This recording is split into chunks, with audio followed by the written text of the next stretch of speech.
I'd like to open the public workshop at 5:30 p.m. Welcome school committee. And guys, got it? Okay, this is all very informal.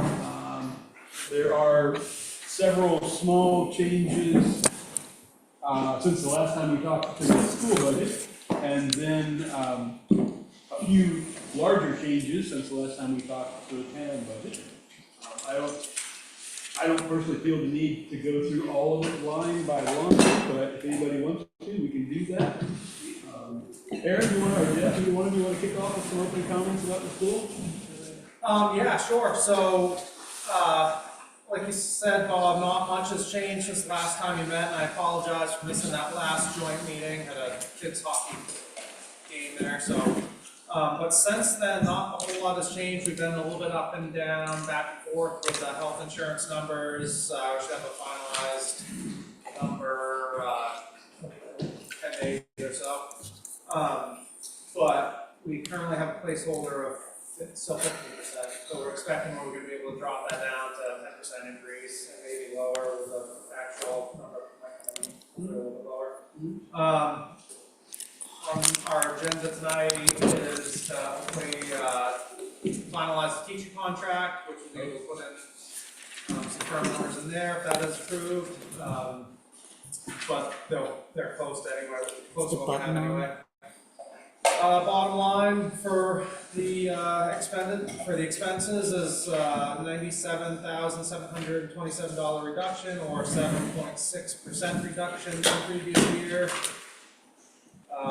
With the increased revenues, that puts the required local contribution at about a 12%, a little over 12% decrease. And happy to take any questions, but it's pretty, pretty straightforward here. It's obviously, like we said last time, there's a decrease in the amount of tuition students over to Yarmouth. There is a decrease in the debt service to SED 51 that's substantial.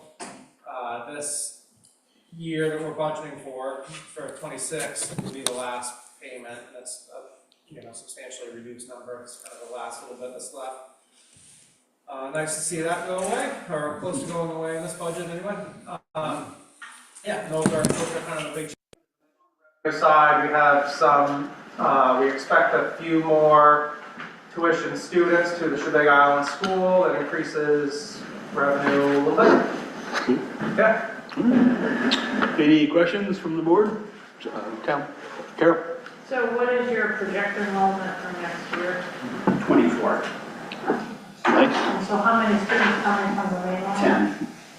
Wow, 10. Okay, and the tuition for that, is that still on 5? It is. So it'll be 5, yeah. If you don't mind, I'll just take a quick second to explain kind of our thinking on that. Is it seems that that's the number that's right for the families that are coming, sending their kids over to be students at CIS. That's what they can enroll their student in a public school in the town where they live in if they chose, and those are obviously great schools as well, but they're choosing to send them over to the Big Island School for that small school feel. It's a win for that family, that student, and it's certainly a win for our students to have the extra social experiences of increased amount of kids. And then it's a win for the school budget because it's revenue that we had never received before. Good situation. And are they not eligible for superintendent's agreement? No, they potentially could be eligible for a superintendent's agreement. Those exist. The superintendent's agreements, don't involve the direct kind of transfer of kind of dollars and so forth. So, yeah. And they're both with Cumberland, not Yarmouth, so it wouldn't be. Yeah, no, I think we've done that in the past, so I was just curious, So they're paying out of pocket, their school system is not paying. Correct. So it's sort of private tuition. Correct. And how did you arrive at the number of 5? Is that just Is that a number you think you're gonna stay with, or, because I think, what's the cost for public school per student now? Well, the state, the state, and like our Yarmouth tuition is calculated by the state, so they calculate a per pupil cost for all school districts that gets published. Ours is significantly higher, as is many of our islands, right, per student. So, I mean, we came, and Mary can speak to it briefly, but, just kind of doing a little bit of a landscape survey of some of the other kind of comparisons in terms, not necessarily comparing to like an NYA or something much more expensive private schools that people, that are options in our region, but other places such as St. Bridget and so forth, there are some other lower cost private options that families consider. So that was one benchmark. The other was, that kind of more philosophically, this is not a revenue strategy, right? That we're working within our existing capacity, right? So that it's only nominal additional costs. Right now, it's not adding additional staffing costs, transportation costs, or things like that. Those are all paying for the transportation. So it's nominal additional costs. So the benefit is really being about kind of ensuring we have social academic peers, kind of, lively cohorts of kids right in the school, more so than like a revenue generation strategy. So. No, I would agree with that, and then they're paying their transportation directly to CTC. Yeah, they purchase their, pass. And what's the age distribution of the kids, the grade distribution, is it the whole gamut, or is it separate? No pre-K, but, K through. How many different families of the 10 students? Is it 10 families, or are there No, it's not siblings? 10 families. We have 2 families, or 3 families that have 2 children each next year. So that's six. So that's 6. So that, anyway. 3 plus 4, So that's 7 3 families. families. So 7 Let's add a few more. Nice. The next question is, first off, I just so applaud the school for making a go of this and having it seem so successful. When I look at the quality of instruction that it appears the students are getting, can you see this as a more revenue bearing than the 5,000? When we look at what level, how great the education is? I think it's, priceless, in terms of Thanks. experiences, I would say, and the opportunity to be in those classrooms, because it is very special. I think, again, it comes back to just kind of what we said, which is we're trying to make it accessible, right, not have it be so unaffordable, right? But allow us, we did weigh whether, there was interest from Yarmouth about having, potentially having some agreement around having Yarmouth access, but we have so few slots, really, I think there is very few. And to ensure the right kind of composition of those learning groups, we felt it was important to retain some control, primarily over gender, right? To make sure that's one of our challenges, is trying to achieve some level of balance to create the opportunity for peers, certainly across whatever lines identity people have, but to have some balance in those classes. So we felt like maintaining, this had worked for that year, and certainly an annual thing we can consider, but we didn't see any reason to kind of change. Nice. And all 10 come with one staff person? We Unless you're have, there. we have the planning to do for like the 25-26 school year about exactly how we'll manage that. This year with the 4, it has been one staff person. I'm not sure that'll be the plan for next year, but that's planning we'll do over the next few months. I have one final question, and students who are from the mainland don't participate in the after-school program? They can and have at times. Okay. Yep, that's available to them, and we've worked out what transportation could look like. Okay. And we've had one student, I think, particularly, who's done it a few times, right? It's been offered to them, but in general. Takes a long day for them. Thank you. Yeah. Vika had a question, Bob? Sorry? I think Vika had a question. I just, more just something that I think would be important for everyone to know, people that are listening, as far as the availability that you had and the flexibility to be able to have this program be word by mouth. You didn't advertise for it, but more specifically that you've been able to select students and to kind of fit them into little cohorts of area that maybe you were lacking. Can you elaborate a little bit on that? Because I think that's really important for the community to also recognize that you're doing this for areas that are improving the current students that are here, giving them an opportunity to have, maybe somebody else their age that they haven't had before. So can you just kind of touch base on that a little bit? Sure, yeah, that one. But yeah, it's very much been thinking about the kind of primary grades, the kind of pre-K to second grade, and then the 3rd to 5, and thinking about the students who will be in there, what the gender makeup is in those classes, and trying to strategically be looking for students to add into those to balance, as you're saying, right? So if a student is on their own or, in a grade level or doesn't have any similar peers, trying to recruit some other folks to kind of balance that out. So we have a couple of grade levels where we don't actually have any kids. We won't have any 2nd graders next year and no 5th graders next year, right?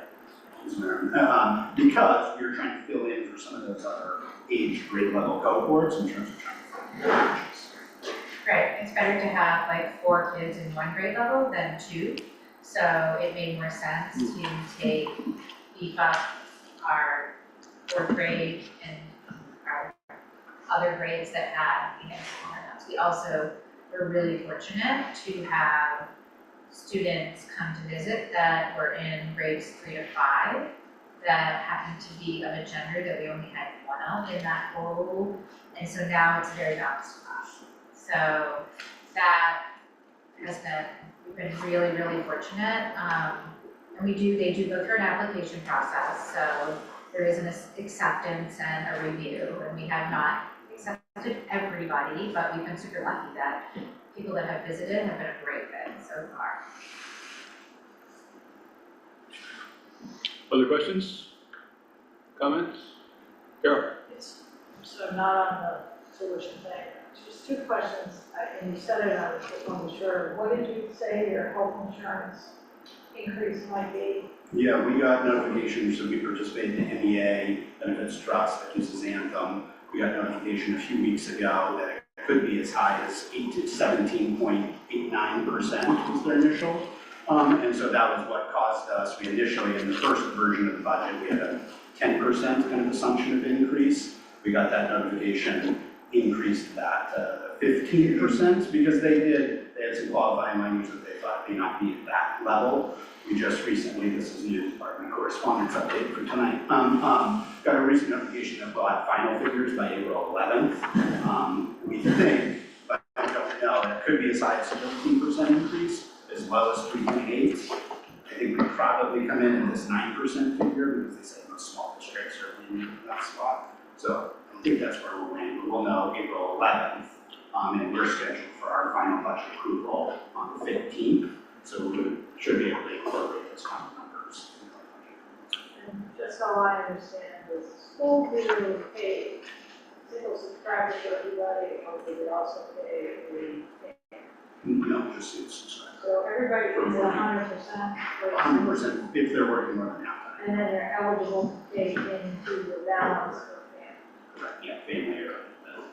And then the last question I have, and I don't know where it stands, I think on application that Ellie was working on, did that go, wasn't that due like? Yeah, also, we're, teaming me up for our agenda. I didn't say, it did not go, late on Friday, efficiency meeting announced an extension of the school retrofit funding opportunity notice to June 30th. So we can submit anytime before that. We don't have to wait to that deadline. So it's a good thing. It gives us a little more time to for the potential vendors to update. We had some modifications to the proposal, and we were all under a crunch. So the final proposal will be something that you're sure. And then in the budget, are you funding that in this budget? No. We're anticipating funding that out of the school capital reserves. And you have? Okay. And how much was the ballpark estimate on the ones? I know we saw the town, but. I mean, like, 50, 100. It was like 100 or 130 maybe for the project cost. We anticipated 65 to 70 in incentives based on the, So it's a pretty big benefit right now. right. Oh, yeah, it's Yeah. worth pursuing it with the. Yeah, it's approximately almost half the cost. And You they're think it's a- pretty, in that communication, did they indicate that they're comfortable, we're gonna have the funding? Yes, that's, yes, and Ellie has done follow-up on that, with the funding behind this heat pump program, they feel confident for at least the next 2 years. So, And you may have mentioned this, but I may have missed it, of the range of numbers that you might get hit with relative to the health insurance, is the 9% that you mentioned you're expecting, is that what you've got in here right now? no, we have, still in this version, we have 15. Okay, just, okay, so it could come down a little bit. Yeah, I thought- it'll only go down based on these. Gotcha, okay, all right. Yeah, Do I understand, does it look like you're hiring another ed tech position for next year? We are, yeah. Is that full-time? That is full-time, yep, based on, But not related to the increase in enrollment? no. Understood, thank you. Different topic, yeah. Other questions from either board, comments? Relative to the school budget, any questions or comments from the public? Mark, You want me up there? please. Green X, buddy. We finally got around to putting a green X on the floor. Wow. Excuse my question if I'm late. And I realize you may not know tonight. Did I hear that so far you're up 9%? No, down. Health, The total budget or the insurance? Total Just the budget for school? Total budget for the school, the expenditures are down. 97,727 decrease, Right which now- is about a 7.6% decrease. Right now you're down, but that could go up because of health insurance? No, that includes the highest health insurance. Thank you. It could go even more favorable. Yeah. Yeah. Other questions from the public? All right. So switching over to the town side for changes, any, there's a couple of changes in there that we knew were coming, like the county payments and things like that. You baked in some money for the cost of the Island Institute Fellow, which we think will go down once the housing thing is resolved. Anything else to comment on in terms of the changes that were in there? The only changes that I put in there in the times that, the board has talked about is the Cumberland County taxes. The sheriff contract came back and it did go up by a couple $1,000s. And I did add in that full $15,000 under administrative expenses for the fellow. It's obviously on the very high end with the conversations we're having about the budget. We are getting closer and closer to having more of a final number, and I do expect that number will go down, but I wanted you to see realistically what the expenses could potentially be. So they obviously did increase the budget because they were all larger increases, Yeah. specifically with the Cumberland County. Yeah, and then there's a 10K increase in the revaluation reserve, or there's a 10K. Yeah, Right. and that's, in the TA report, Yeah. I put in a little Gotcha. information about the recommendation of the assessors to put that in, just to make sure that we're extra prepared when the time comes.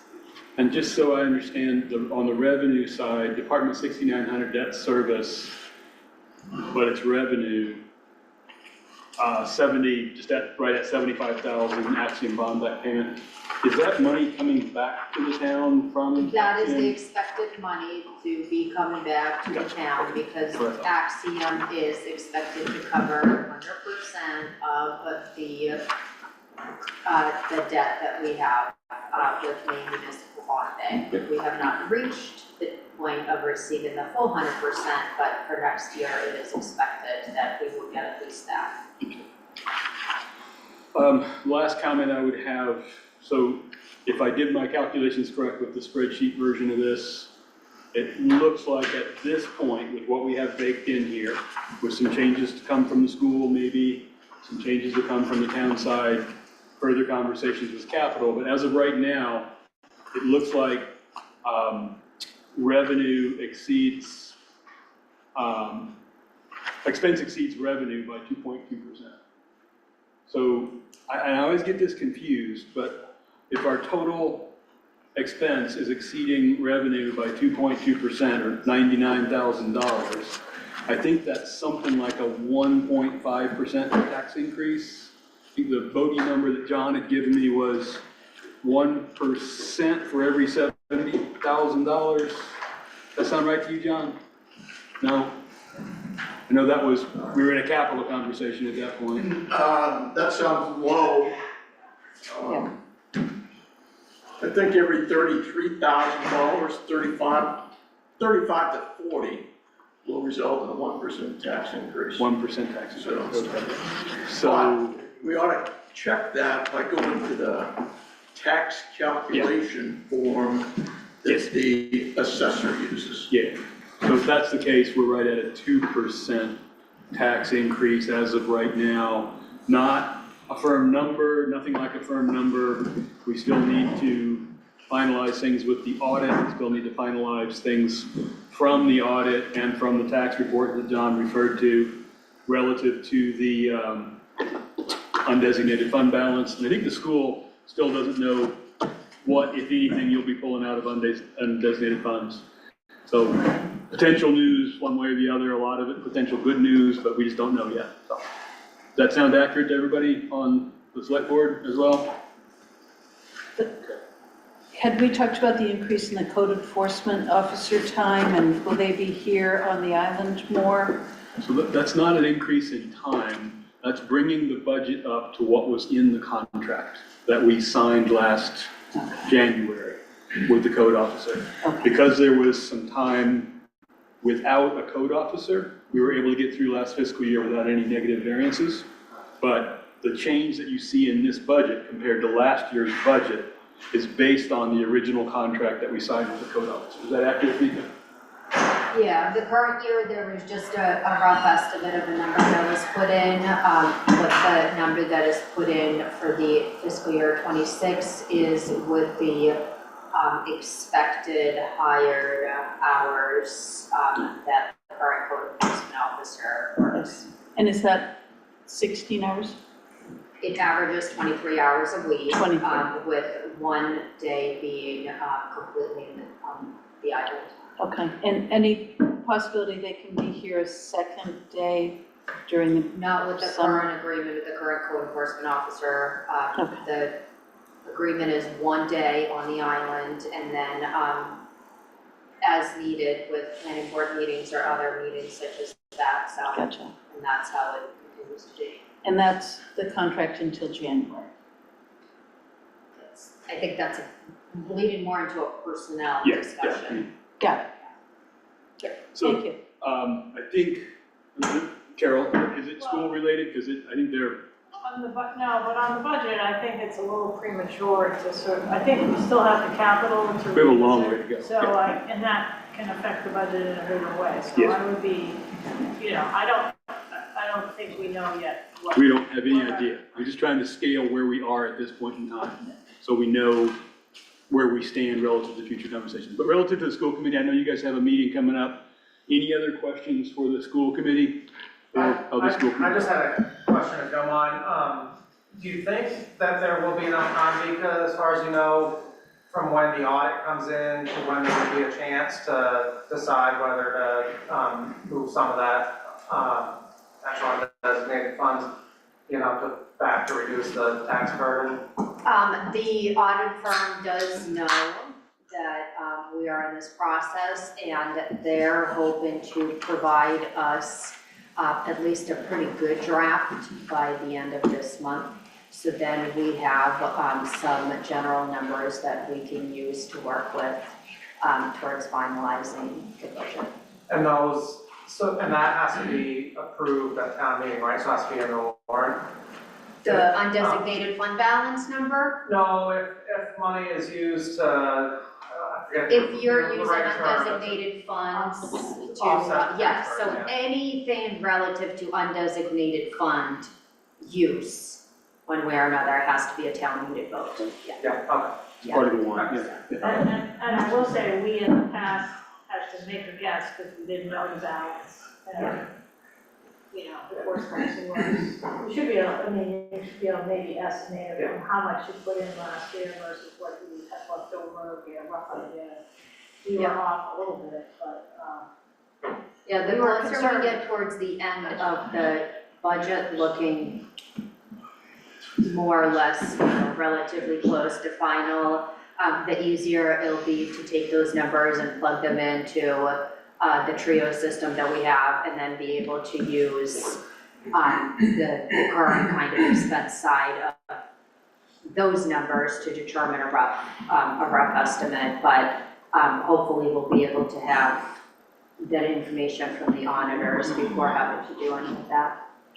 Sure. and I just forgot, are we doing a joint budget presentation to the public? When is that? The 14th. May 14th. May 14th. Alright, all set? Hold on a second, John. Like, did it get changed from April 26th? You guys. Yes, Oh, did? Yes. it We was talked originally about- 14th, so now it's the, We talked about the 26th with the caveat that we needed to talk to the school committee, and then the school committee reminded us that we had already committed to May 14th, Okay. which lets them finish. It's less of I a, won't be here. Disappointed. well, but you're gonna be in the island, so we were thinking about having a remote meeting down there. Yeah, But somebody from our team will present. yes, great. Alright, well, thank you. thank you very much. Yeah, thank you guys. It's been a really smooth process. It's been awesome. Yeah, it's been great. Yep. You're gonna make that 6:15? No, we yeah, have a school Oh, you have- committee now meeting you at have a 6. meeting. Gotcha. Thank you. Okay, we're gonna. Thank you. The what? Oh, yes, Matt, yeah. Does anybody need a break, or can we just move into our regular meeting? Move on. Okay, so we're gonna move on to our regular meeting. We're gonna open, well, so we said we'd open it at 6, so we're gonna wait 3 minutes, so talk amongst yourselves. Carol, there was a form that went around. I signed my name to it, but it didn't have a person's name on it.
meeting.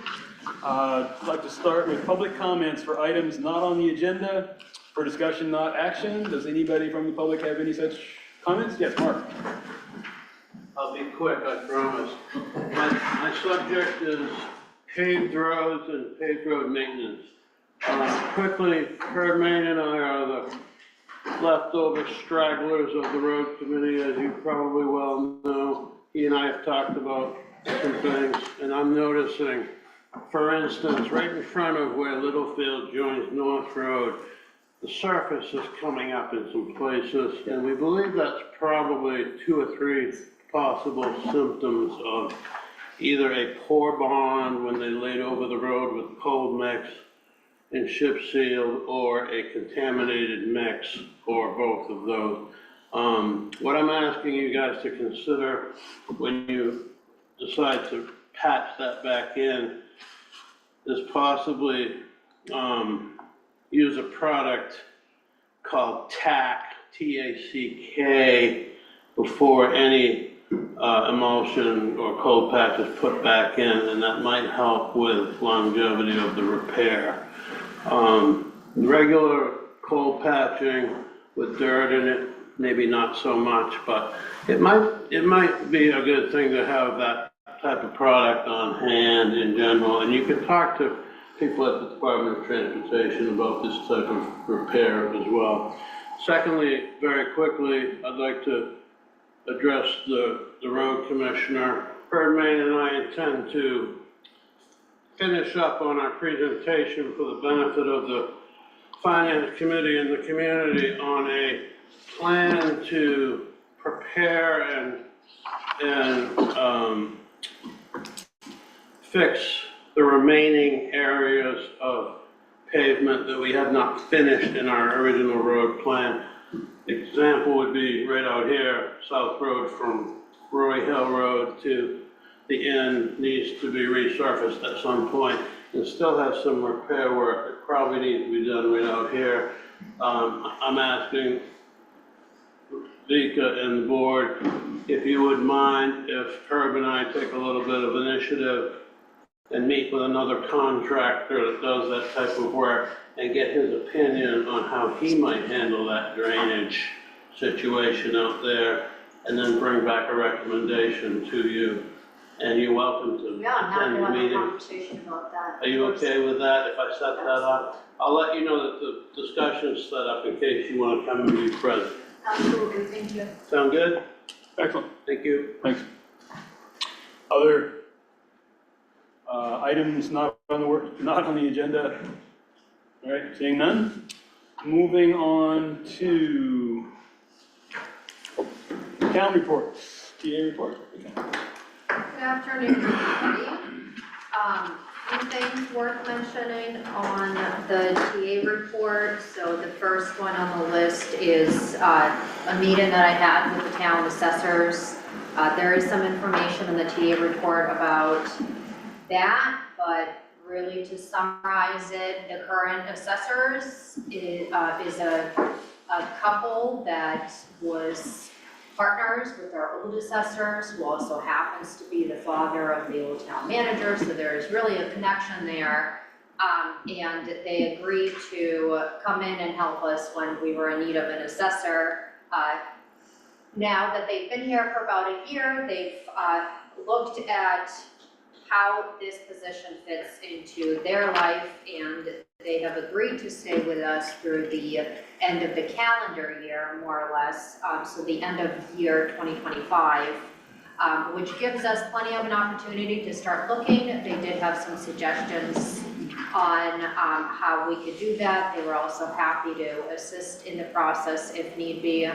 And so that is something that once we get through the budget process, we'll have a better grasp on what do we want the assessor to look like in the next position. With every position change, there's an opportunity to see how it could be improved.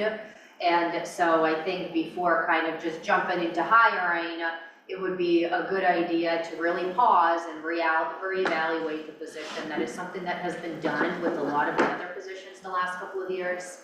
And so I think that would be a wise thing to do.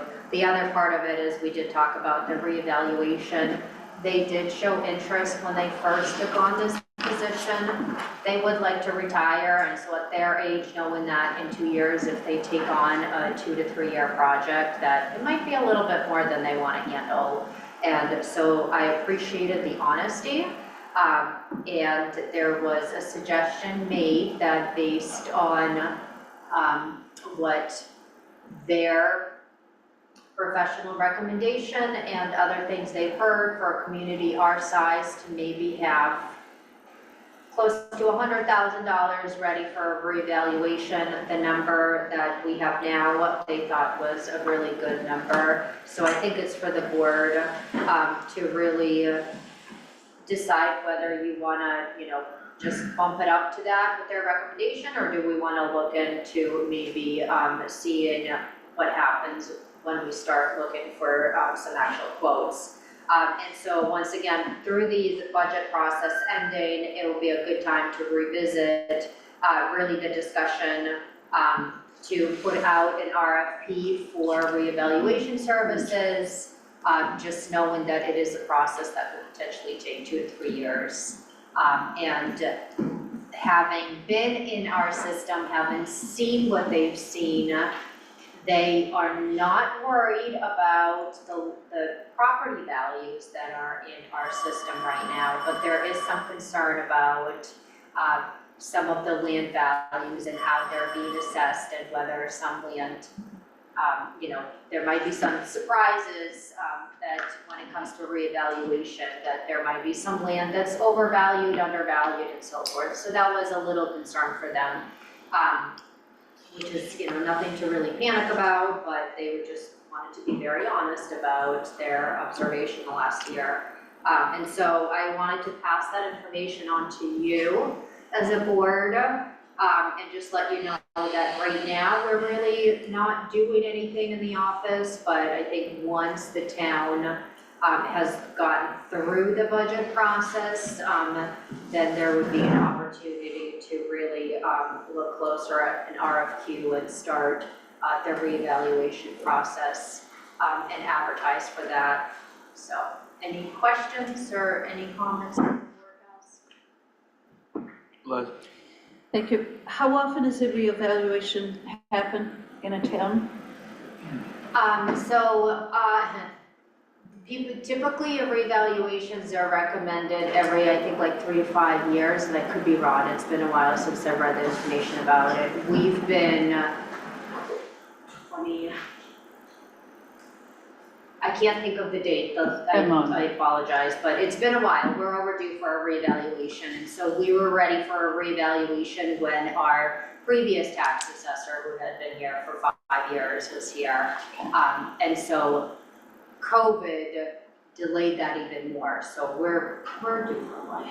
And how, the 100,000, is that for the 2 to 3 year process, or? So what it is, it's the process of the reevaluation when the company, the individual, whoever is hired, they're literally going through all of the records that the town has, and they're physically going to each and every property. They're measuring, they're taking pictures, and so they're bringing the picture of each property, each lot, to more of a realistic estimate as far as what the value of that land and the house is. Gotcha. So the 100,000 is for that For the cost of that process. whole process, wow. Yeah. Okay, thank you. Yeah, because it would be about, it would take up to 2 years for the company to do that, Okay. so. Isn't reevaluation also by state law driven to some degree by percent variance from market transactions and that kind of thing? Isn't there some state regulation about that? It's been so long since I read that I can't speak with my foggy head. That's right. But there is state requirement with When you it. get a certain distance from the assessed value versus sort Mark. of going sale, Yeah. then you have to reassess, though a lot of towns don't apply. Right. But Jackie was bumping up our valuation sort of equally across the board to try to, so we don't have a huge jump when we get reassessed, but it's a pretty tricky process in a lot of towns. It can have financial impacts on people, so anyway. And the I will last thing- say the town of Long Island pretty much did their reassessment themselves with some people. They did a lot of the legwork to get all the materials that they needed to do the reassessment. So, and they had help from a fellow. And I think the other detail that might be of interest, I think last time we did one here, there was some up and down on a property to property basis, but the overall trend was not severe, but there were individual properties that were more dramatically impacted. I think that's fairly typical when a reval happens. I think, so with the current assessors, I think, what they were worried about in terms of the land values is, some of these older pieces of properties that, a piece of land that has sat there for years, that's being assessed as a certain number, and no work has been done on that property, no renovation, no improvement, and no one's really gone to that piece of land and measured it out and determined whether that cost is relatable to what the assessed value is, and that's where they're a little worried, because we're a small community, very small community, but majority of this community is very high-end, sought-out, waterfront property, and that's where they've seen enough of a discrepancy that they wanted to make sure that we were prepared. They're not concerned that, we're gonna, totally go from one extreme to the next, but there we should expect some changes, and hopefully, nothing too dramatic, but. Questions on that topic before we can move on? All right. Thank you. So, the next thing is just a brief update. The audit, I had mentioned this to the board a little while back. The company that has now, this is their fourth audit doing with us. There was a lot of catch-up that was played for a couple of years. This year, the audit firm went through a lot of changes in how they are doing the audits. And so they rolled out this new program where it's basically prep work. And so they have a team of people that preps the audit, and then they have the auditors complete the work. Well, they weren't very good at communicating that process with municipalities, and so last July and August, when we closed our books for the year and I sent them a slew of information, I was so confident we were just ahead of schedule, and come to find out that that was just their prep work, and they lacked communication, and they were very transparent about admitting it. It was on them. This process caused some delay in audits from municipalities as a result. And so the woman that is in charge of our particular municipality has been working really well with us. She did come out, it was my first day back in the office, and she was there. So Andrew, our bookkeeper, has been fantastic because he's kind of taken on a lot of the information. And so where things stand right now is the school has filed for an extension.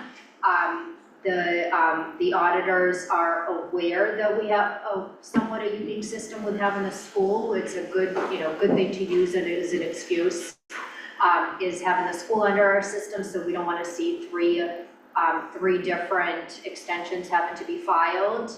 And in that conversation that, the April was the time frame that they were hoping to be able to provide this information to us, knowing that we have the school and also the town meeting. And so we would like that information, even if it's in draft form, as finalized as possible. So they are working to try to get that. And we are in conversations early on now as far as how we can improve the process. What information do we put in our calendars to make sure that we're on top of it, so then we can not experience this next year and, have our audit complete at a timely fashion. Questions?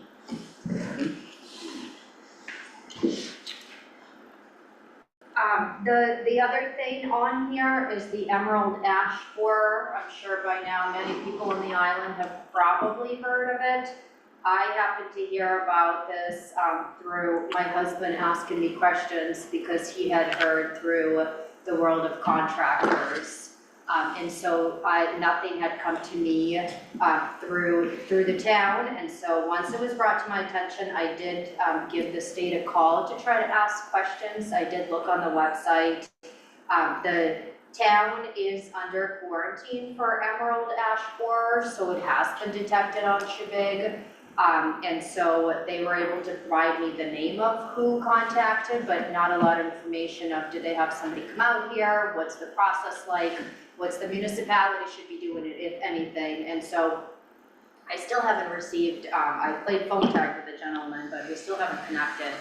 And so on my end, I'm waiting to connect with a specific gentleman who can provide some information, but I wanted to bring it to the board. I know the board has had some communications about it too, to see whether you want to have it as a future agenda item, or whether there's anything that you feel like we should do on a municipal level to reach out to the residents of the island to let them know. It's private property, so the town can't really dictate what or should be done, but potentially maybe providing some resources on our town website, or letting residents know that there's some potentially, issues that they might be experiencing with their ash tree. I don't know the extent of the damage, so it's kind of hard. Carol had her hand raised first, and David. I guess what I would suggest is where you put the notices on the town website, you just say, emerald ash borer has been detected or whatever on the island, and link to all the resources on the Forest Service. I think, unless they're telling us that we should be doing something else. Yeah, and that's, they haven't yet, they did say that they don't have a good process in notifying municipalities, which I was kind of, you put a municipality under quarantine, there's obviously a process that goes with that. Should the state let the, town know? But that's not the case, not the process, definitely didn't happen. And so, yeah, we can do that, but I just didn't know if the board wanted something else. Well, and I was gonna add that the Maine Forest Service is planning a trip out here later this month, and so they're not the entomology group, but I think since we know, we can ask them if they could, if there's any resources they could bring, or maybe they'll bring the guy and or the person who's the expert, since they're coming anyway. So I'll mention it to them, to Ken, and see if there's anything they can do. But say that we were kind of caught by surprise, and what is the responsibility of the municipality, and at least he's connected to the rest of that. David? What does under quarantine mean, and what are the implications? There is a lot of information online for what that means, but I personally don't have a good answer for you. I've read a lot of information, and that's where I would like that information directly from the state to see what can we let our residents know, because I've heard that it's, to the point where we can't move any of lumber on and off the island whatsoever. So the removing of the brush dump that we were doing, we can't do any of that. So, and that all of these ash trees, once you know about it, it doesn't matter, it's too late. They're all gonna be dead. And so what does that do to, what is the ash population on this island? I don't know. And what does that do for the forestry on the island? I don't know. To what level of information were they given and they determined that the town had to be under quarantine? I don't know. So quarantine means we can't ship timber, not lumber, but timber off the island, timber or brush. It's analogous to them having said for the last several years, you shouldn't bring campfire wood from down south in New England into Maine when you're coming camping. It's to prevent the spread by way of human transport. Jeff, I wound up in a conversation with Jeff on this topic earlier today. You've already started to see an influx of ash wood coming into the brush dump. The commercial loggers are taking assignments from some private parties who know their forests and know they're losing their ash trees. I'd be surprised if ash was more than 5 or 10% of our forest, but that's a significant amount, and it's a very stately hardwood tree. There are concentrations of it in places that we all walk by on a daily basis.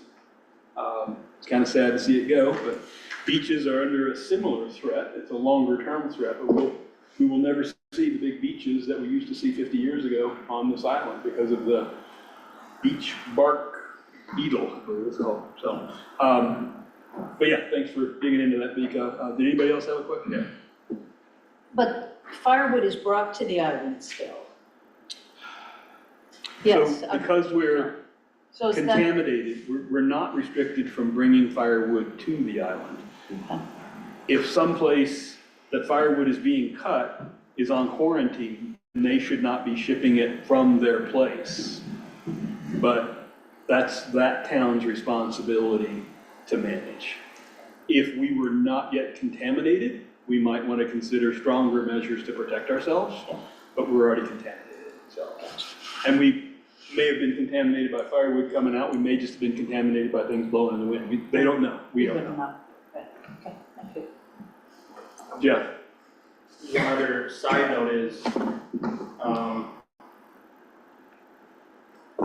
how do we contact Central Maine Power in the trees that are ash within our power grid circuit? Are they responsible for taking them down before they fall down? A thought for future conversations with that topic. You know, for them to drive the island, tag it, that's an ash tree, there's the power line, take it down before it falls down. Yeah, it might be worth, Vika, just a text message to Lenny, just pointing out that we've learned recently that we have emerald ash borer out here. They tend to plan out front their pruning to preserve the lines. It's in their best interest to do that proactively. Right. I'd be real surprised if they don't already know, but it'd be worth mentioning. Carol? Yeah, we have a customer service person this year, he has been out here several times, and I would suggest if that's a concern, you know, Jeff would contact her on behalf of the town. Yeah, She would send it through the channels. yeah, good idea. Jennifer. Okay. Other comments on that topic? Any comments from the public on the TA report, questions? All right, that it? That's what I was able to, muster together for a TA report for you guys. Treasurer report, I didn't have, the front cover, with an explanation. We are right now a couple months behind in reconciliation. It's not on a concerning level, it's just, with the audit, with my absence, Andrew has done a few other things, that, So he's reconciled through where, through what month? January? I can't give you that number off the top of my head, I don't know. But we're still financially, we're in a good place. I did print out the expense and revenue report. That's really what gives you the information about what's coming and going and where things currently are.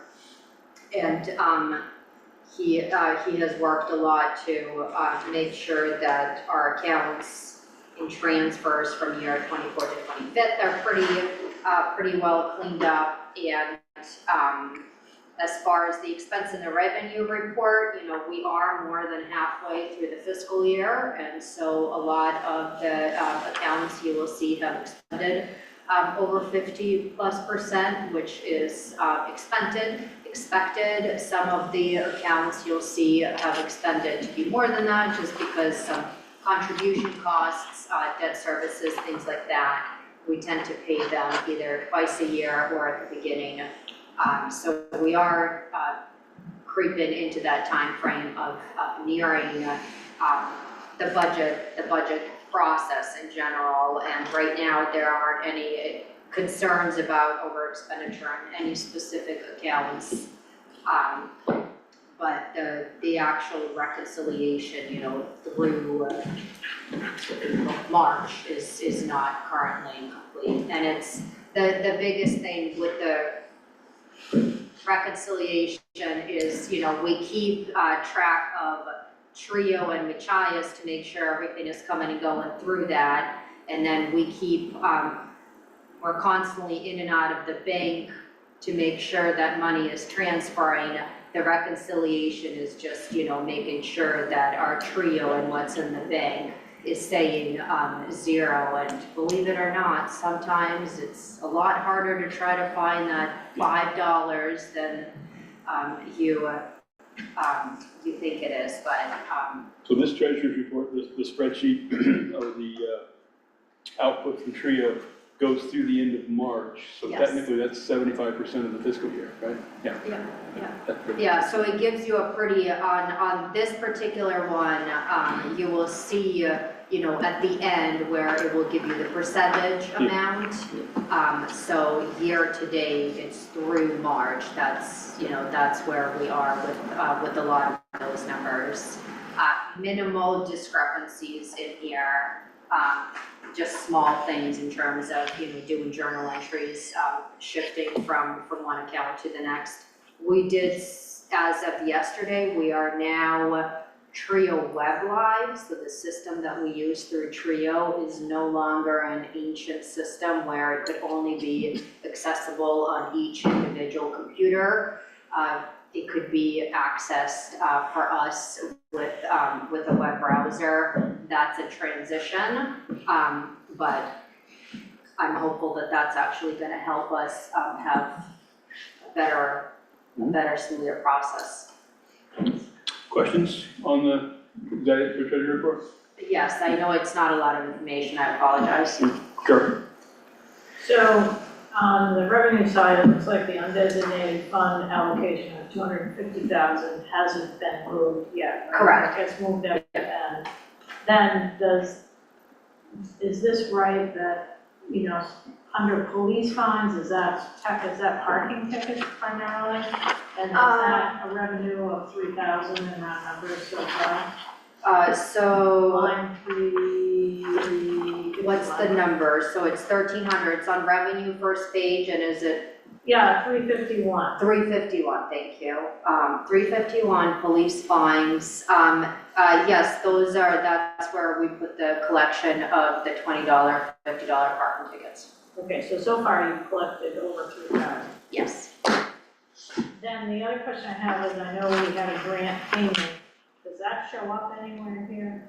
Okay, so that goes into some, how does it get accounted for? So with the grants, what typically happens is, you know, if it's a DOT $75,000 grant, so what we do is we have a general ledger account that we create, and we say that it's going to be, you know, MOD grant. And so when we receive the funds, we journal, we put it into miscellaneous revenue. From miscellaneous revenue, we journal entry that into that general ledger account.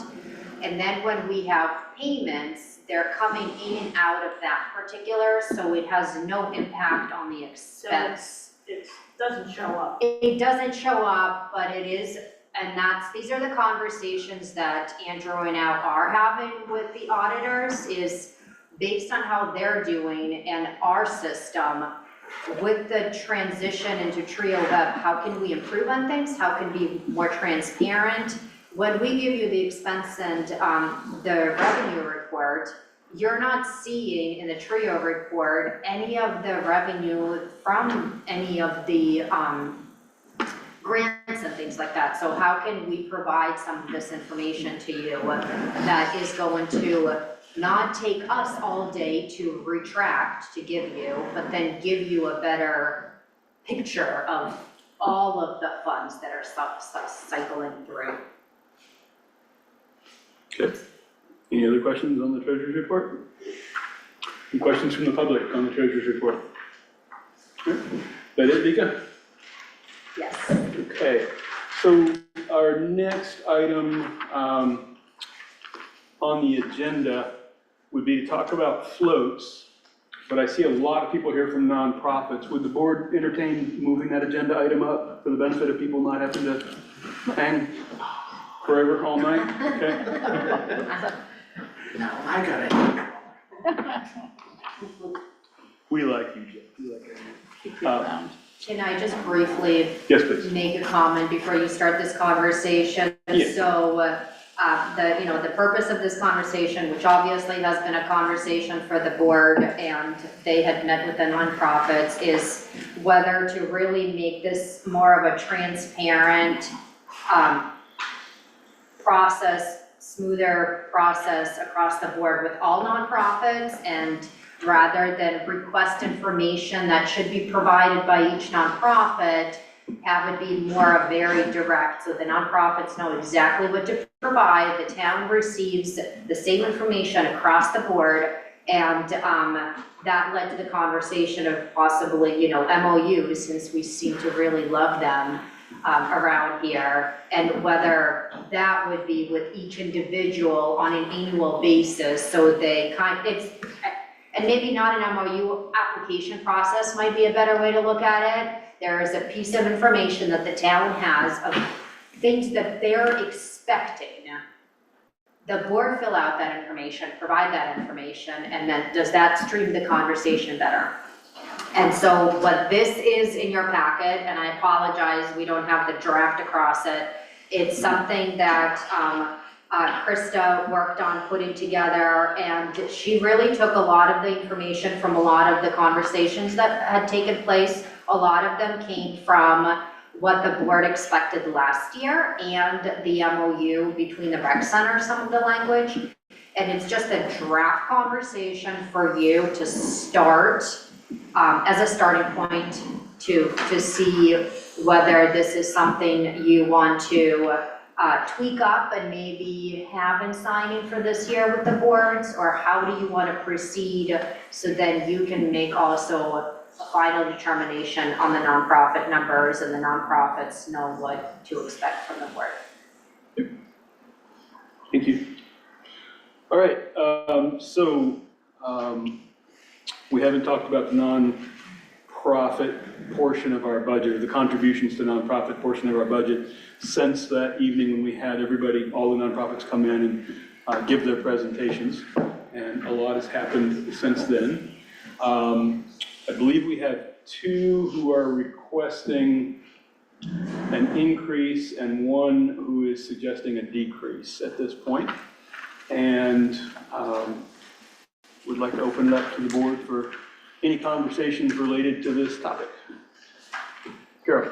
So I'm just trying to understand the process here. So 25-22 is, is that where we are now, and are we discussing this form, or are we on budget workshop nonprofit? 25-22. We're on 25-22. And so is that about this form? Um, Kind of the process for Yes. information? Yes. So we're not talking about any specific. Correct. Okay.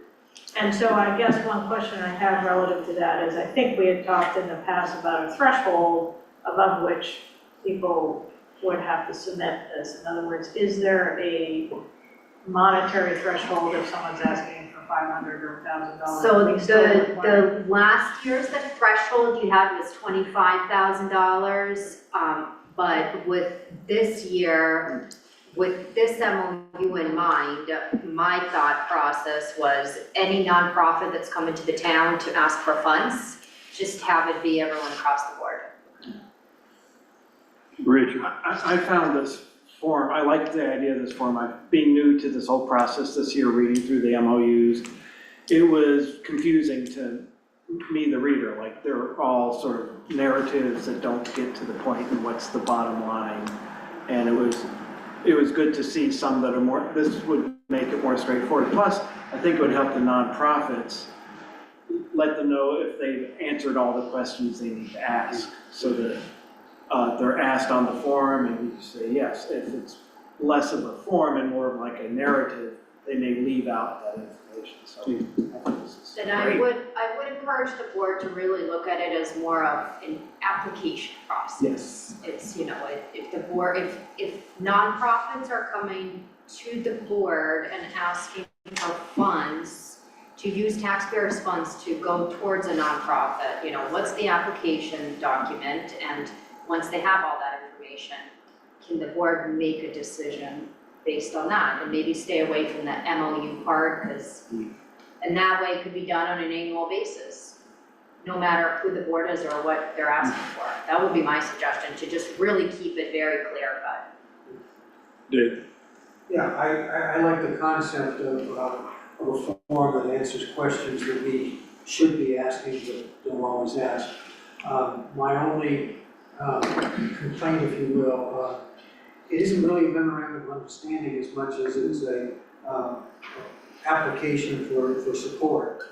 And I think we ought to make that clear, because as I say, a memorandum of understanding is really a different document. And so I think we just need to really name this what it is, which is an application for support. Yeah, I think the biggest takeaway in the little time I've been able to give in this, this winter and spring, that I've seen in this conversation is the board really wanting to understand how will the nonprofits use these funds, how is this going to benefit the residents, the community of Big Island? And it's, I think, any document could be provided, financial statement, things like that, but how are those taxpayers' funds benefiting the community is an important question. Carol, you want? All right, go ahead. Go ahead, Les.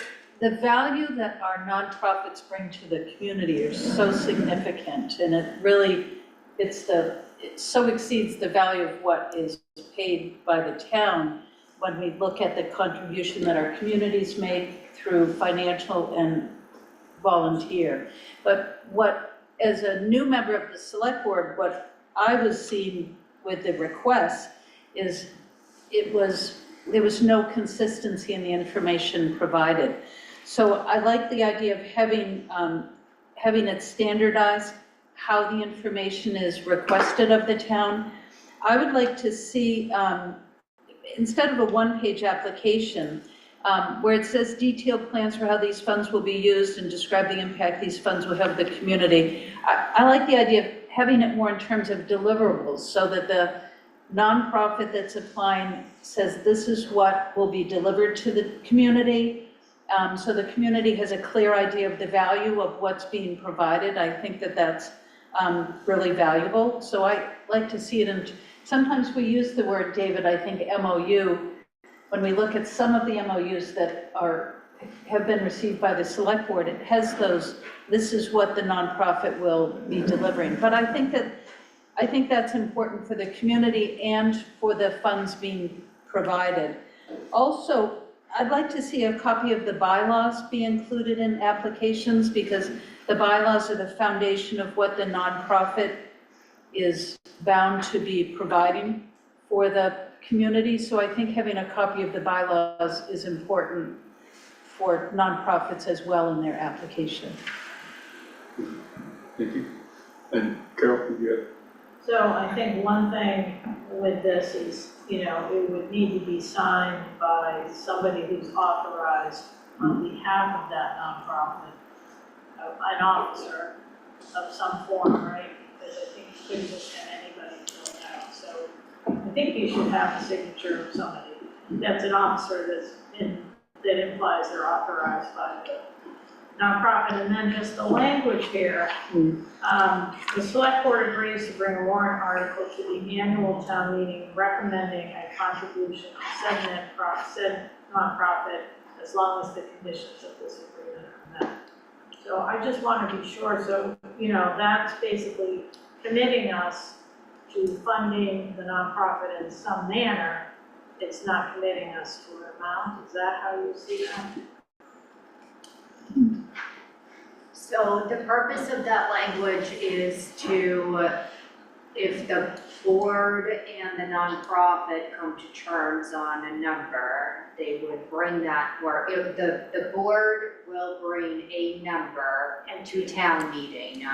And that's, it's kind of, this written agreement says that that will happen. I think through It's not necessarily the number that's requested. through the conversation, I think it's important that, recognize that if the nonprofits provide the information that is being asked for and the information is done so in a way that is expected, and the board ultimately has the decision of what you want to bring to town meeting, so. Right, so I would add to, I kind of agree with Eliza Jane, maybe 2 pages, but I would add something to this form that says the amount authorized or recommended by the Board of Selectmen. In other words, so that it's a record of kind of what's asked for and why, and what did the board agree to provide. And that way, the next committee that has different members will have a record so they can follow it. It just seems like kind of saying, this is what we want, and the board says this is what we agreed to bring to town meeting, and then the rest of the attachments and stuff will be on the next page, but, I like having it standardized for everybody, and I think we tried to do that previously with the checklist, but this is just more. So I'd like to add one thought. If you look at the current budget document, we've got visiting nurse in there for $1,250. We've got life flight in there for $396. I'd like to put a minimum amount of $5,000, $3,000, something like that. So that we're not asking some of these, in the past, it might have been one other annual contribution that we made. Might not have been nonprofit, it might have been a state requirement for some aid fund, state aid, something like that. But anyway, I'd like to suggest that in addition to these other changes, that we put a floor. If you're asking for under $3,000, you don't need to do the MOU. Make sense to you? It does. And Eliza, yeah. So to be clear, instead of trying to write it all into this form, I would like to see it as a document. So for example, when it comes to what is the plan and how are the funds going to impact the community, I'd like to see that in a report form, not trying to handwrite it into the form, because if it's as a document, then it's easy to look at it and compare it year to year. I agree with you, but there's gotta be a limitation, because we had that experience in the past where we would get 90 pages of a report from a nonprofit. We don't want that, Right. which is why we're trying to. But yes, it's, Right. so maybe, we describe the impact and, Maybe we could say, attach pages if more is needed. Carol? I suggest we create a fillable PDF Yeah. that limits the amount of Yeah. language, but make it easy for people to do. yeah. Interesting idea. Even make it an online form if that's preferable. I'm fine with a PDF, but whatever. We have an online form that we're using for the parking, keeping track of the parking stickers, which we're like Whatever. in a new world over here. We have a few nonprofits who do. Okay, so. Could we ask for up to a certain number of deliverables then? You keep using the word deliverable. Well, that's like what will be provided to the community for the funds, right? Okay. That's In the benefit my to the past, a community. deliverable is a task that's going to be delivered relative to a particular contract. Okay. Is that what you're proposing? Because it's going to be, if I put myself in the shoes of a nonprofit, what's the deliverable? What's the deliverable for the monies that are used to maintain this facility? How would you describe that deliverable? I don't have a clear grasp of it, other than heating and upkeep of the building. So that's where I think having it be defined is a good standard way to be able to say, this is what the nonprofit will be providing for the community for the funding. For example, I think about when one nonprofit talked about the increase in transportation costs for their, and that the funding that would be provided would maybe offset some of that. I think that that's helpful information for the community. It was helpful for me to hear about as a select board person making decisions. I think it should be difficult for nonprofits, for any organization to spend. I'm receiving $10,000, this is how it's going to be spent, this is how it's going to impact or benefit the community. Just very simple.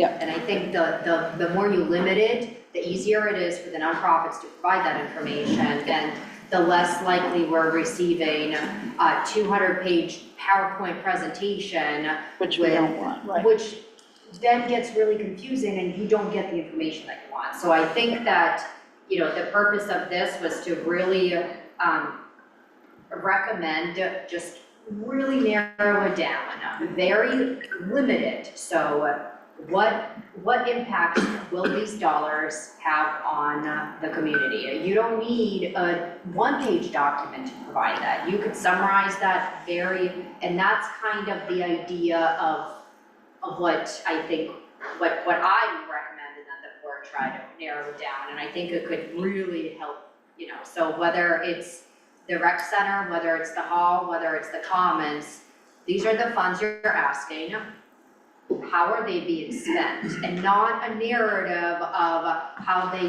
generally benefit, just how are they being spent, period. I think it's harder to express the answer to these questions in a few words than it is Correct. to express it in a whole bunch of pages. So I really like the idea of a fillable PDF or an online form that says 750 characters. Yeah. Start typing and now says you have 710 left, or whatever those numbers are. I think it might create maybe initially some work for the nonprofits, and I don't think that's really the goal of this. The goal is that the select board is the body that sits here trusting the TA and all the other employees to bring you numbers. And with all of the other departments, we're giving you line by line numbers of how these funds are being expended. The nonprofits have now, cumulatively, have reached a number that is very difficult for the board. I can't stand in town meeting and give you a play-by-play of how by $10,000 these funds are going to be expended. And that's really the goal, is to try to receive this information, support the nonprofits, but to be able to say, like with any other funds across the board, how are they going to be spent? Dave? I agree that simple is better in this case. I think if we can get the information that we need on paper in a concise format, it's better to work with that, and if there are questions that need to be answered, that's the purpose of having the nonprofits here to Have a presentation. explain what their motives are. So we've talked about adding officer signature. Given that it's an agreement between two parties, I would also suggest that we add the TA's signature once it's finalized. I liked Carol's idea of adding a line for the board's recommended amount. And I really like the idea of putting it online. I think putting a bottom end on it of something like $3,000 makes sense. So with those details that we've discussed, and I think there's consensus on the board, do we need a motion to that effect, or do you think we can tweak this? Do we need a motion to adopt this MOU with those tweaks, or think we're good? No, I think if you're okay with it, what we'll do is we'll tweak this up, and then try to create some kind of online version, so then you could see it, and then go from there. Okay. Can we include the bylaws as well? What we'll do is all of the notes that you've recommended today, we'll include it in the changes. Yeah. And then we'll try to create more or less like a final document, so then you could see it, what it would look like before it gets sent to you. Thank you. And then, after a year or two, we can always Just a second, Chief. Yeah. And is your objective to try to get this information in for this budget year? So I Budget think, process. I think that is, I would like to say yes, however, I really have not been around through all of the conversations to feel like I'm the best person to make that decision, and so I would lean for the board's recommendation to decide, would this document be something that you feel like we could finalize and get the current nonprofits to fill out by a certain time frame? Do you want to proceed with the current requests this year as is and have this be a working document that we really want to work for next year? I would really appreciate your guidance in that. Any thoughts? I'd like to hear from the nonprofits when we have a public input and We will, see. yeah. I'd like to suggest that we do it this year. I think we have until May 7th, that's more than a month away. May 7th is the fourth and final budget discussion. So I think if we ask them to be, asked for this form and MOU to be filled out and signed by the Friday before Wednesday, May 7th, then it could be part of the packet for that meeting, if not before. Other thoughts? David? Well, I'd like to hear from the Yeah. nonprofits who are here tonight, if there's any input they'd like to offer to this process. Yeah, for sure. Yeah. So anything else from the board? All right, any comments? Were you gonna say something? No. Okay. Comments, Deb, I'm sorry, Chip was first and then Deb, please. If it's any help to you, I've worked with an online form we use for recompense, and if all the nonprofits use it, it's just a live Word document. You can download it from the website. You don't know if you can restrict how long it can be, how much, but it would be something that they're familiar with and ask most of the same information. So you can just download that and play with it if that helps you start. All right. I do know Microsoft does have, you can convert that into an online form. Yeah, I've never done that. Anyway, just Thanks, download it. Thank you. And look. And I think Deb was next. Deb, can you come up, please? I have two questions. Mm-hmm. One is, the money that, no, Can you See the clear green the X? X's, because you're Look to your left on the behind floor. you, there's an X on the floor. oh, Right up here. Yep, thank Just you. like drama. And then try to speak up, please. the $2,500 to the visiting nurse, can you tell me what visiting nurse agency that goes to?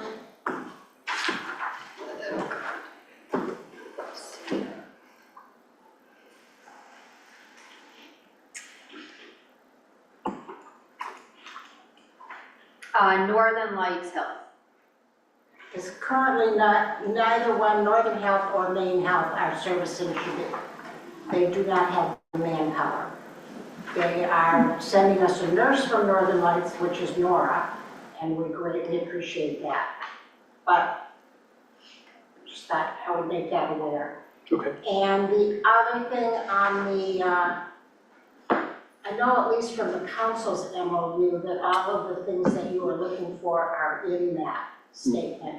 So do you want the council to redo it on that form? And the only thing we don't have to submit is the bylaws because they are in revision with, Ron Levin is the attorney that's doing them. So Right. as soon as we have them, we will get them to you. Right, so I would suggest that we ask you to, A, yes, put it onto this form so that we're looking at the same format from every organization. And B, give us the old bylaws marked as current revision or marked as in the process of being revised, something like that. That would be an indication that they are being revised, but whatever bylaws you're operating under as of today, which would be the old ones, I would assume. Yeah. That make sense, Carol? Yeah, and I just, are you okay? Do you have a question on that, or are you good? No, that's. Okay, on the visiting nurse thing though, I just want to understand. So we do have a nurse from Northern Lights coming to the island. Do Yes, she does, she lives on the island, yes. So are you recommending we not pay what we historically have? So Right now, the information that we received from Northern Lights, fiscal year 24 local statistics, home health visits were 4, home health patients 4, visits 13, hospice patients 1, hospice visits 5. Their estimated value of service was $5,000. Well, And as so- of 25, they're not able anymore to provide. We're lucky to have the nurse that we have.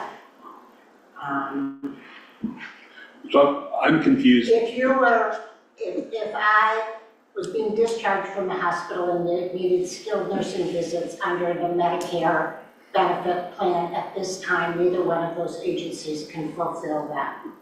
But the services that, in this case, Nora's providing are through Northern Lights? She is a Northern Lights employee, but she does not do skilled nursing Medicare or insurance skilled nursing visits. Okay, It's a billing category.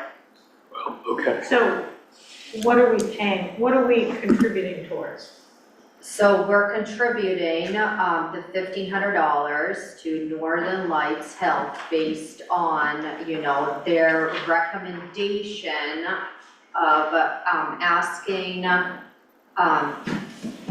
12, to support our work with fiscal year 25 gift in the amount of $12,500. $1,250. Yeah. And I guess I'm still not clear, Deb, are you recommending that we continue to contribute? I'm not recommending either way, I just thought you should be aware. But does she get paid through Northern Lights? She does get paid through Northern Lights, but she does not get, So, she does not get paid under the home health column. okay, It doesn't matter. I would want to reach out to them directly to then provide further information what these statistics are, because That would be good.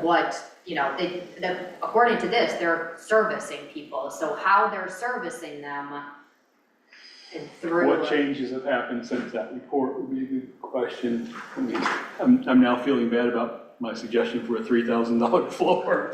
Would love to have them fill out the form. I'll look into this. I honestly think it should be across the board, everyone personally.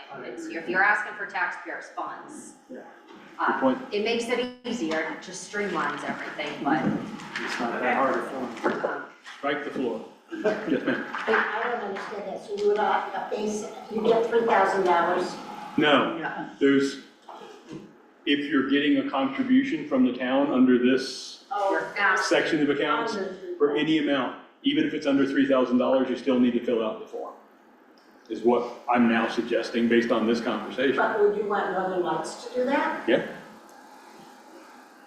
They're asking for money, we're giving them money, it's taxpayer They money. provide a basic report with just with a page explaining how they service, how many, all of their general statistics, and then they provide you a one-page summary of how it's been individually impactful to Shebang. So they would Which is basically based fill on- out the same form that the rest of the. We would ask them to. So the VNA and Home Health are typically the two nonprofits that the town has supported in the past, outside of the Shebang nonprofits. There's been several suggestions in the past through areas like through these doors, substance abuse, domestic violence, other agencies. In the past, the board has focused to, and I don't remember exactly what the qualification was, but it was it was to focus to kind of stay away from, from those More kind of specialized. entities, yeah. So is that, But I will reach out to them just to double check on that, so thank you for And that. ask if you can reach out to Maine Health, there's only two providers, either Northern Lights or Maine Health. Okay. Well, Northern Lights is who we've always received the information from and request, and so I would feel that is the more appropriate line of contact, and so. And Lifeline would complete that as well? Oh, I'm sorry, Lifeline was yes, Lifeline, they asked for funds, and I would encourage the board to give the $400 that they ask for every And year. they would submit the tax returns and all the information that.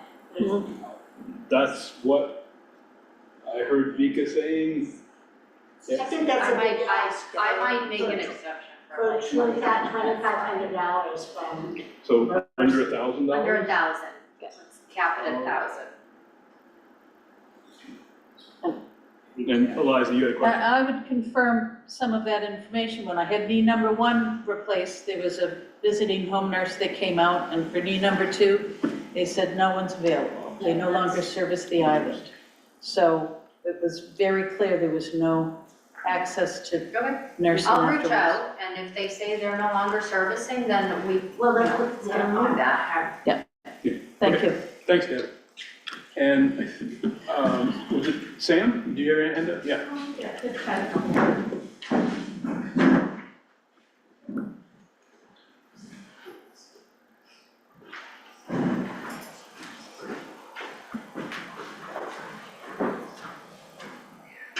With respect to the suggestion that we all fill out this new form for this fiscal year, most of us, I mean, we have an all-volunteer staff, but I know Lynn prepared everything according to our current invalid MOU, I'm trying to, and also according to the directions that were sent out before the budget workshop.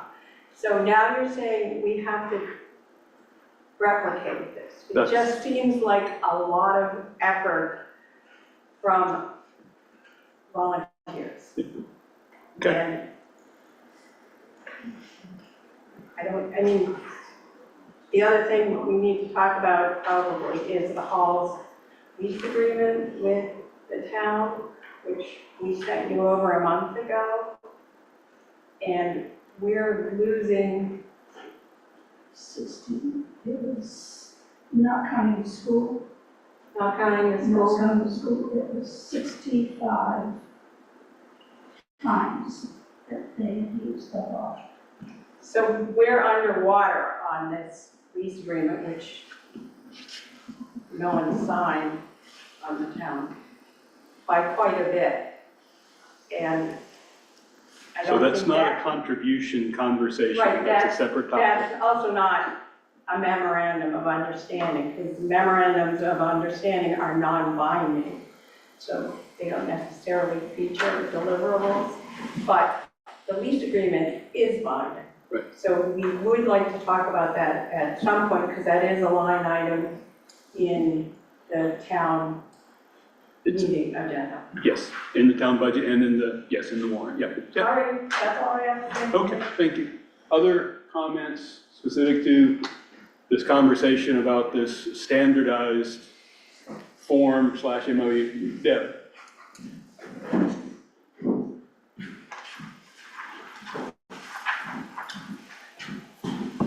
I have a question about the $37,000 that goes towards supporting the community center. Mhm. And currently, the library has served as the fiscal agent for that money.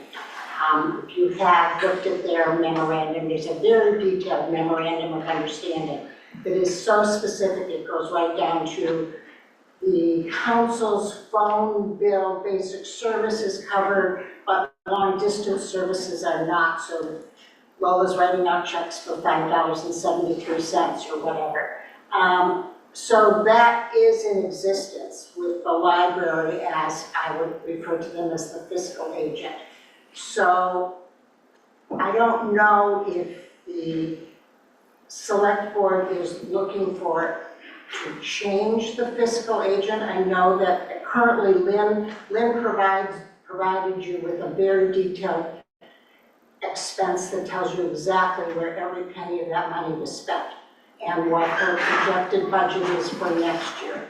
So you should have all of that material.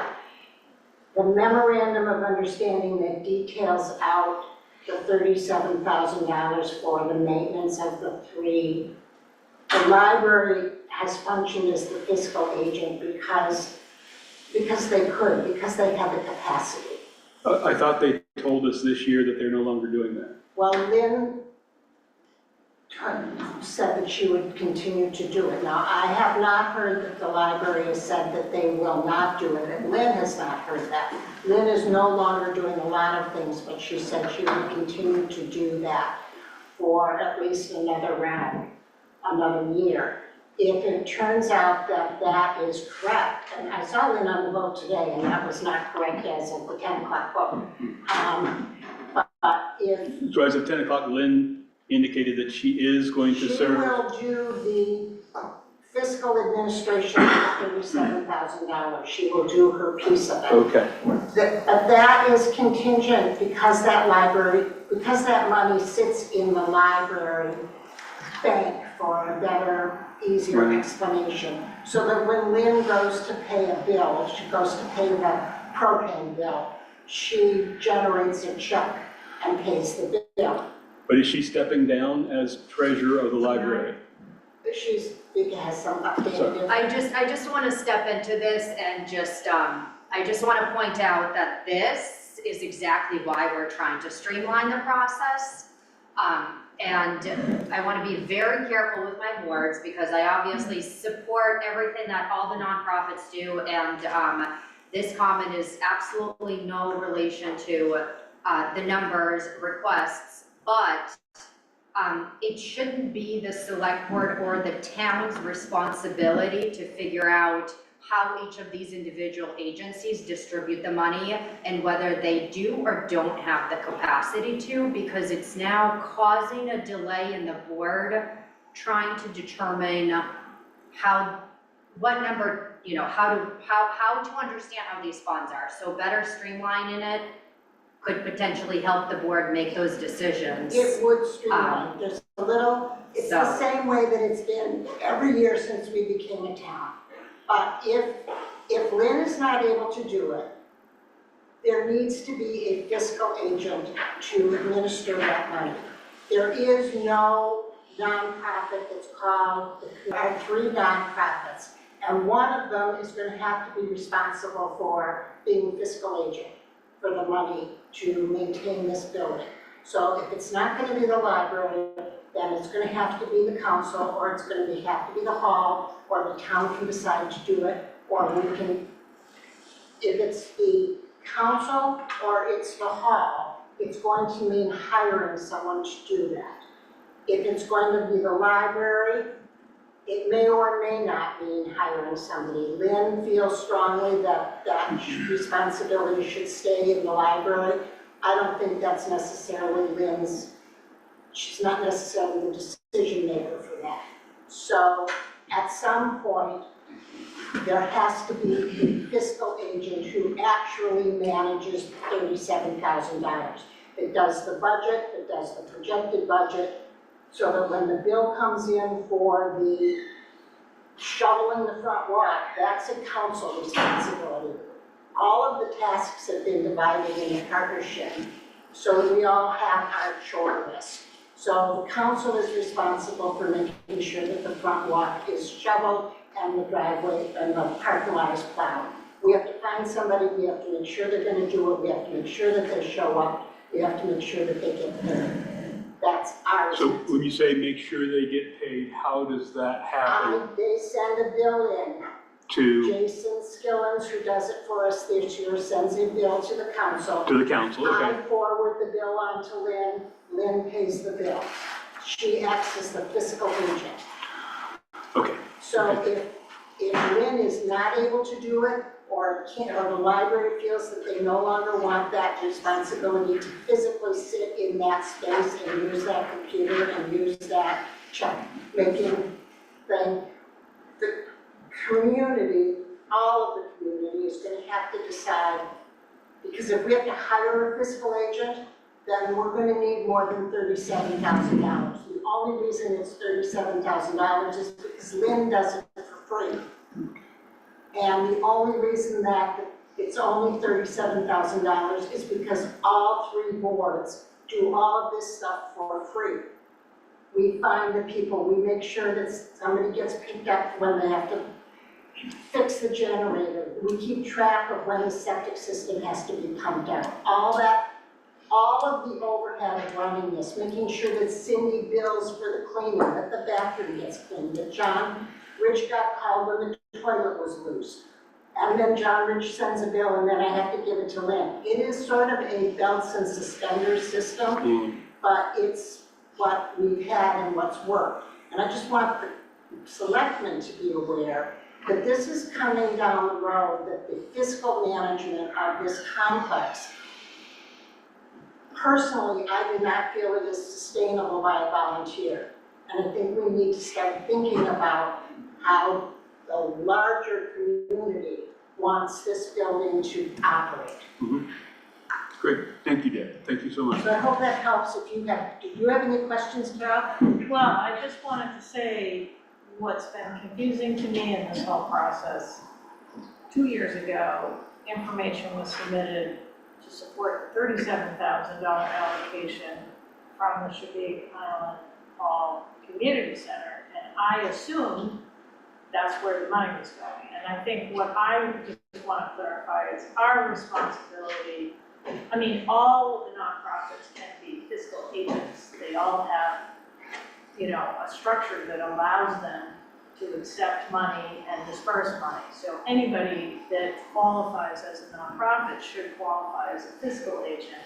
I understand these three groups have their own arrangement about how you share responsibilities. The town is not a party to that. So where we're at is that we just have to be clear with the community how much money is going to what entity for what. That's kind of the generation of this form.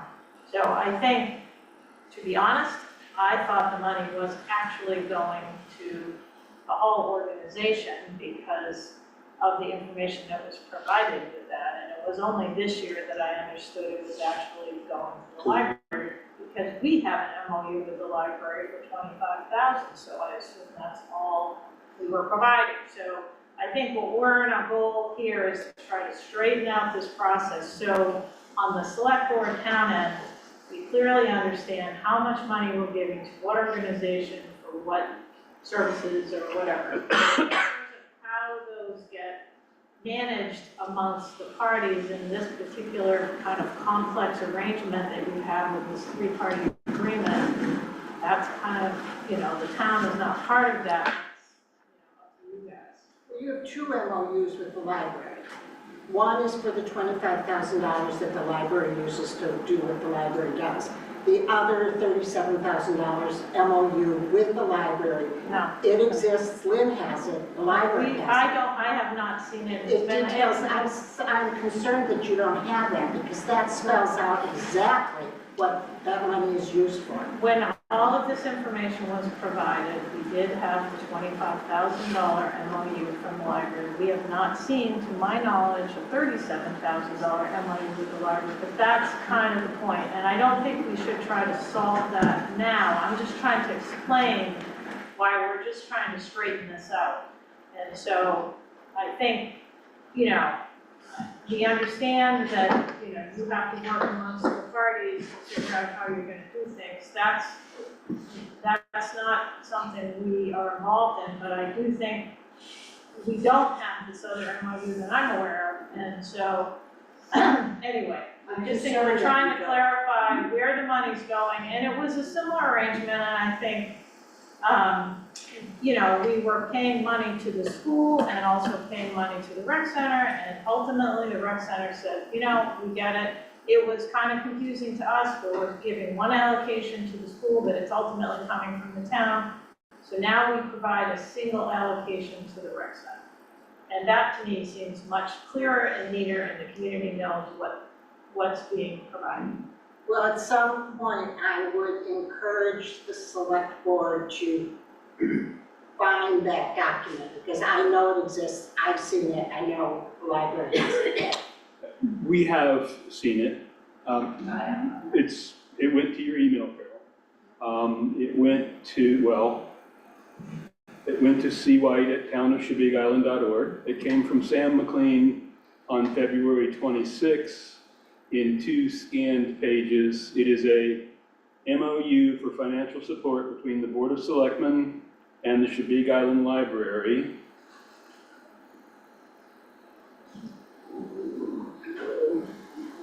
The contribution is transferred to CIL. And on page 2, this is the memorandum that Sam sent all of us.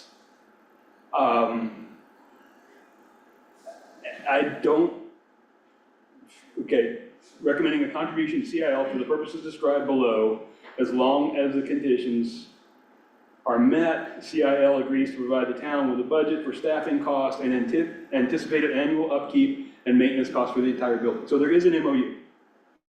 And Sam sent it to all of us that night. And I think I've resent it once, but from my standpoint, my viewpoint, I should say, what's been confusing is the creation of an organization called the Shabig Island Community Center, which doesn't really exist as an organization. We have CIHCC, which owns the building. We have the Island Council, which uses the building for some very valuable services. And we have the library, which uses the building for some very valuable services. But it's been confusing for me trying to figure out how we got to that arrangement and why we have an MOU with the library for the maintenance of the entire board. And I thought during that meeting, I thought it was stated that the library was not going to be providing this service going forward. Maybe I heard it some other time. I am on the partnership committee. I have not heard that, and what I heard from Lynn this morning was that she anticipates doing that. As she leaves her formal role with the library, she anticipated continuing to do that as the library person. Now, like I said, it doesn't matter. But just a second, you just said as she leaves her Well, role she's going off the board. with the library, she's going to continue as the library person. I think she's going to continue as their treasurer. Okay.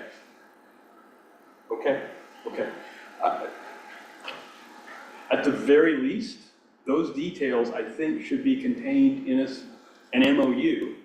And those very specific details about it's going to be Lynn for at least one more year. And Well, I think, I don't want to name a particular person. I mean, that's good for a year, but like you said, every organization can be a fiscal agent. Of the three of us, there's only one that has the capacity to do it without incurring a lot of additional expense. How is that? If Lynn is a non-paid person at the library, how is it that Lynn couldn't be, for example, a non-paid fiscal agent at the organization called CICC? CICC is not a nonprofit. I don't think she's interested in doing that. Maybe this is an analogy that would help. In many communities, there's a building. People refer to it as the town hall or the town offices. And within that building, there can be several different organizations. There can be the police department, there could be a daycare center, there could be town governments. But it's referred to as the town hall, and this is referred to as the community center. It's a catch-all term. It doesn't exist as an entity. Right. So why then couldn't the fiscal Because the library agent? had an office and they had the computer and it goes back to the township company. Typically, the fiscal agent is the party that owns the property in question. Correct. So why has that? It dates back to the town of Cumberland when they originally gave money towards supporting the library. They requested that the library manage the money.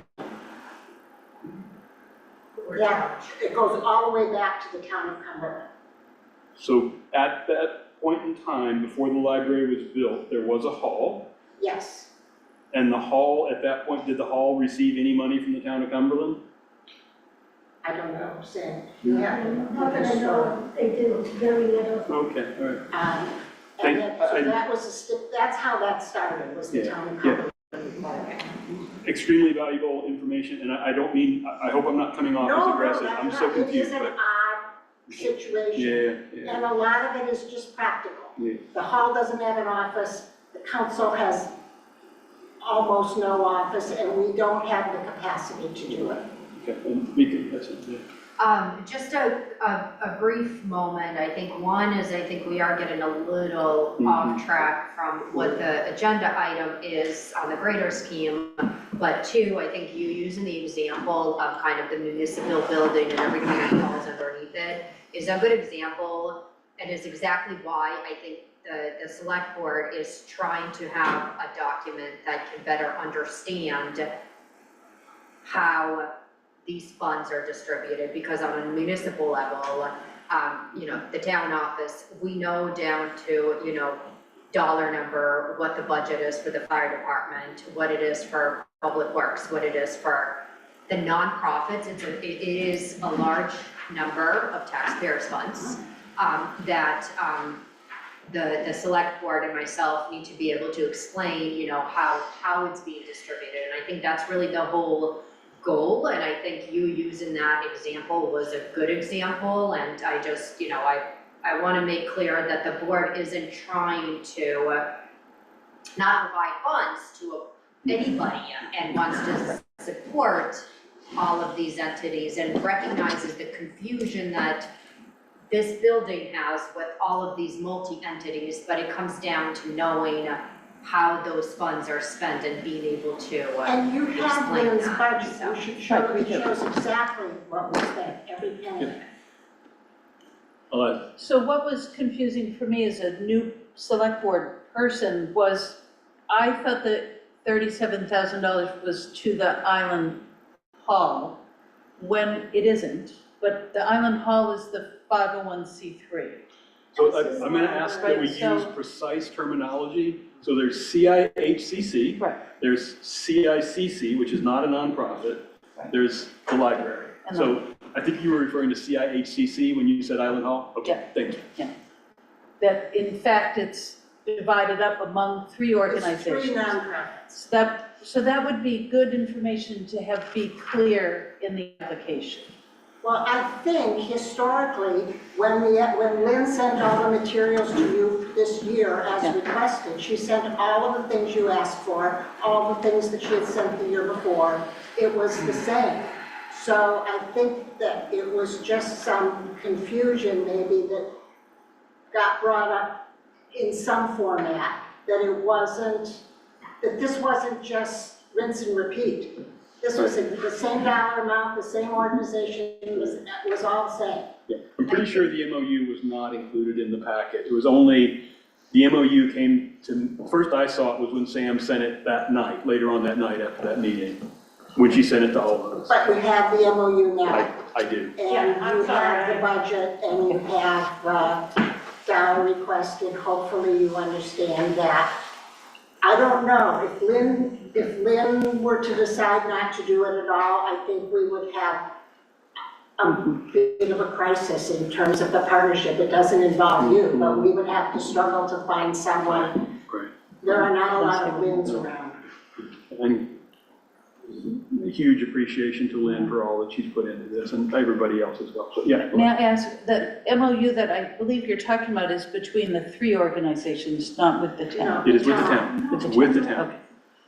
Okay. I suggest that we square this away outside For of the later. meeting, because Yep. there are people here, I mean, once again, the agenda is the document, we're now going into other agreements between, so I think a little very important, but slightly off topic. But really good feedback from the nonprofits. I think we need to revisit again what our direction is at And this can point. you send an email to the nonprofits clarifying exactly what it is that you might need to move forward?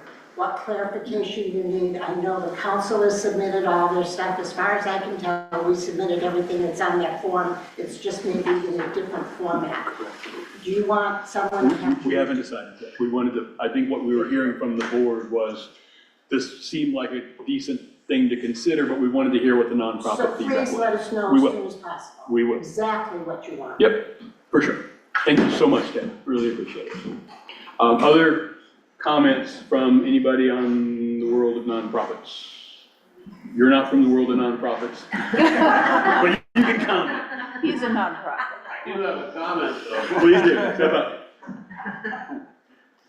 I realize that this is important.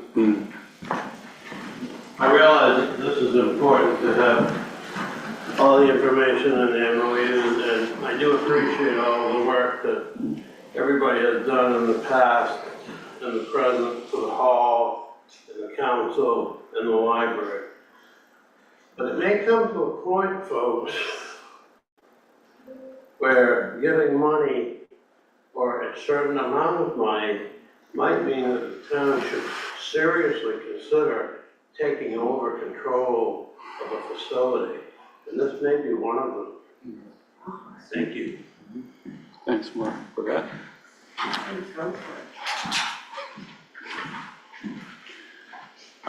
Gina? Good evening. Hi. We're a very small board, and we do quite a bit for the citizens of Shindig Island. We do have a memorandum that was dated 2014 that has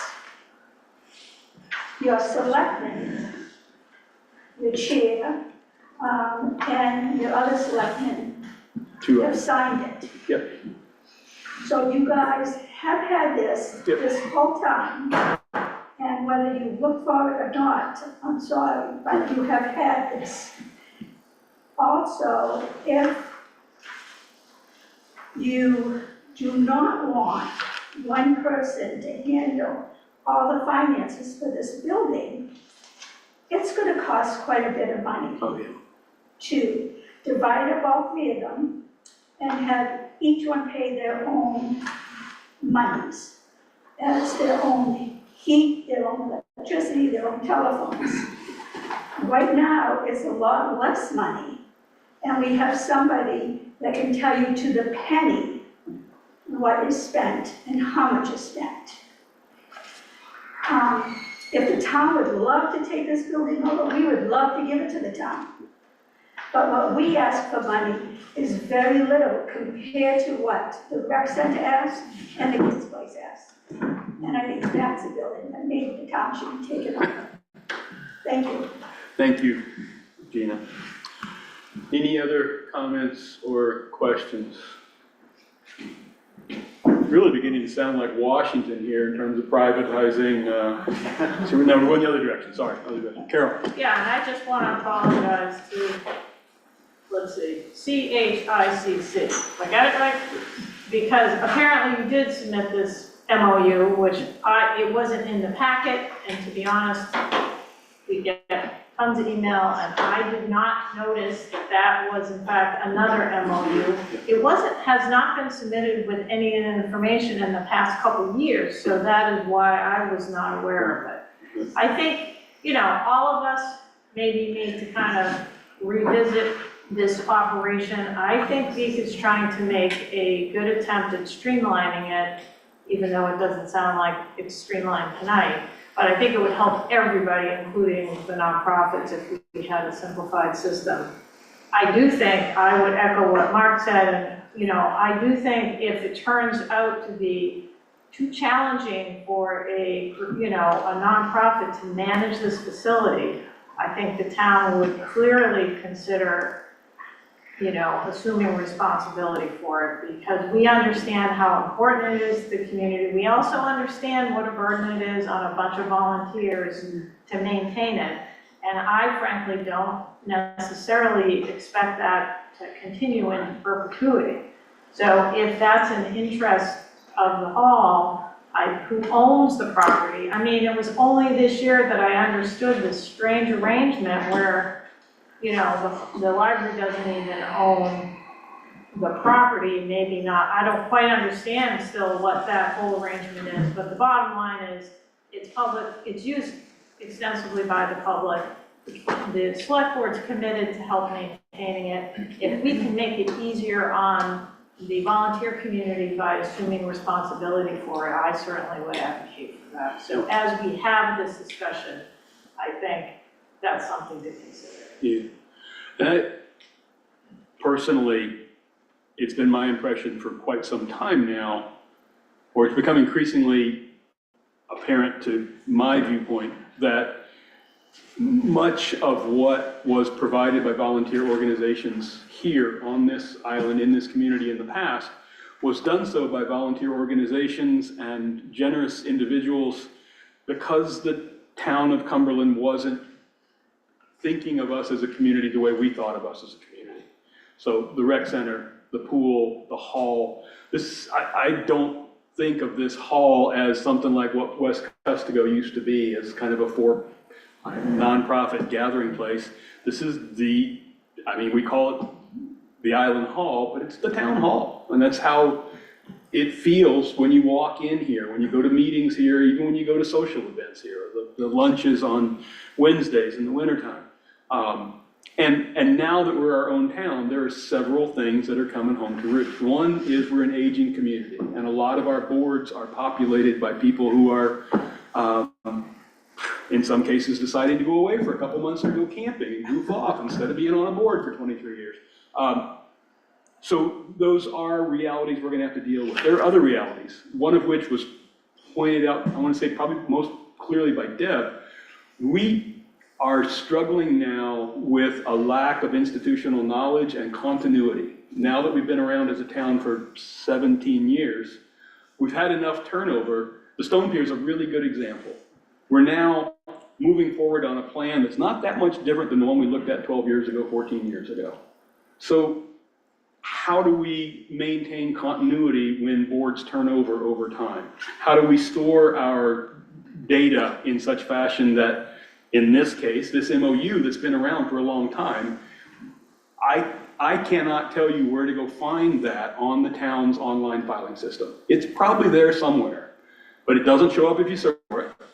And we have volunteers working to help the town staff correct that situation. But right now, our access to our institutional knowledge is more dependent on asking someone who's given years of their life, like Donna or Mark or Herb, do you have this on your computer? And that's wrong. We should have those files clearly stored in the town. So this has been, for me, a hugely valuable conversation. I'll apologize just in case I offended anybody in this whole conversation. It's because I'm new to this budget process, and all of these arrangements that made sense 7 or 8 years ago, I just didn't know about. And I'll just stop talking. But no, I want to say thank you to everybody who has worked so hard to spend these monies that come from the town in a way that benefits the community, whether it's the library, CIHCC, the Island Council, the Commons, everybody. It's always a fight every year to figure out how to allocate the limited funds we have, and it's always gratifying to see the results that come from all these nonprofits. Now that we've heard from nonprofits, in terms of this process, does the board have anybody on the board have any comments to make? Well, it was expressed that, so we came up with this form and we're asking the nonprofits to fill this out by May 7th. We have not decided to We have do not that. decided. We were leaning that direction before this conversation. I was going to ask if that's really necessary or we're going to talk about it. Any other, good question, any other comments? My inclination would be to go with the information that we have, knowing that it's not as easily accessible to all of us who have only been here for 1 or 2 or 3 years. And that we move forward with this process, with this new form for next year. And that we tweak the form in whatever fashion the board decides over the next couple months, but that we go at it next year. And that we move forward with our budgeting conversation with the information that's in front of us after some very heartfelt and honest comments from everybody involved. That'd be my suggestion. David? Well, this is about my 15th rodeo, and we've always managed to get through it by simply talking to each of the individual boards and groups involved and coming to an agreement. I don't think that's going to be that difficult this year either. And I do believe that simplifying the process is gonna do just that, simplify the process to make a decision that keeps everybody happy. I think that's the direction we want to continue. All right, so, comments, Vika? Anything? No, I think the only comment I just wanna make is, you know, to the boards that do have these MOUs in their folders, and there's very clear understanding that the town should have a lot of these old documents that were created. The town is working what feels like a very slow process with the help of, you know, 8 people and volunteers to really clean up the last 20 years of us being a town and have a system that is very, very well oiled, a lot better than it's been, where it has a lot of these things. And I think that's why, you know, I've been with the town for 9 years and I didn't know that those MOUs existed.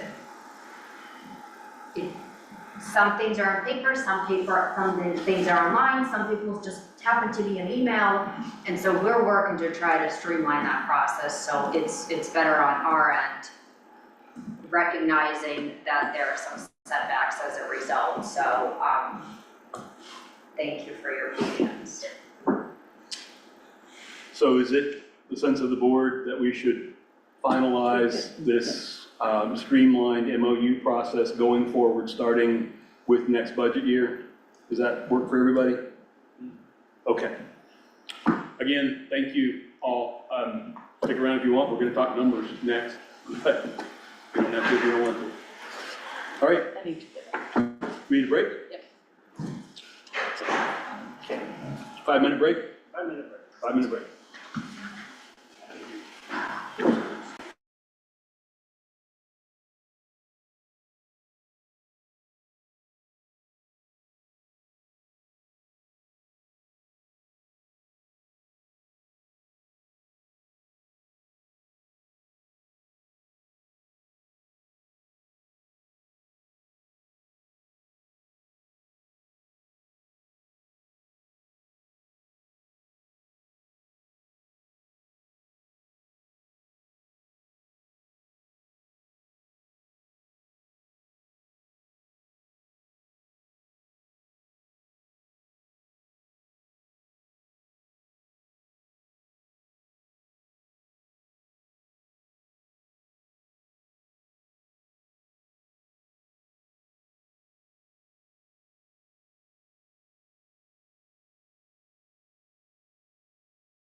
get back into our meeting now? So we're coming back together in our meeting. Thanks, Deb. So we're gonna go to item 25-021 by popular demand. To hear an update on municipal floats, review the float repair recommendations from nearest divers, and determine how to proceed with the repairs. There's a small document in the packet talking about this topic, and it's about 3 pages. Vicky, you wanna kick it off? Or do you wanna ask Herb to kick it off? No, I will very briefly, I guess. First is, I don't know who decided to do this when I was gonna be out for nearly 6 months with medical reasons. But this has really been a collective work of Coastal Waters has done a lot of work and Public Works has stepped in. So the board wanted to contract out, well, the decision was made to contract out the floats. They got removed. The gentleman provided a report, which is what is in the packet, is the detailed report from him about all of the estimated repair work. Coastal Waters has met, and there is a recommendation from Coastal Waters as to how to proceed based on the recommendation here, so I'll let Herb do that. But very briefly, we are coordinating, Public Works is coordinating for 2 new floats to be installed. And then I'll let Herb to take over with the rest. Are there any questions on the document in the packet? Might be able to answer. What David, the document. Nearest divers report. A very quick one. Winter storage of floats off-site, is that just the cost of moving them? Just the cost of storing. So if he were to take them and store them in his facility. So this is if we store them off island? Yes. Okay, decide not to put them in the. But he would tow them away and haul them somewhere as opposed to us hauling them somewhere on island. The cost to take a float out, each float out, $700 and $700 to take back. And if we want to store it, it's $1,000 to store it in his yard. Okay. That's it. I understand that. It's 6,000. The numbers are different. For 6 of them. This is per float. That's for 4, that's 6 floats. Oh. And it gives the sizes there. Yeah. Thank you. Okay, so as Vicky said. Sorry, Carol. Sorry. I was wondering, before you start, Yep. and I remember seeing that picture that they had at the meeting. I'm gonna pass it out. Okay, well, that's, I'll wait. Wow. That's all. That's why I didn't want to talk more, because I need to. Thank you. And I forgot you, I'll leave mine with you when I'm done.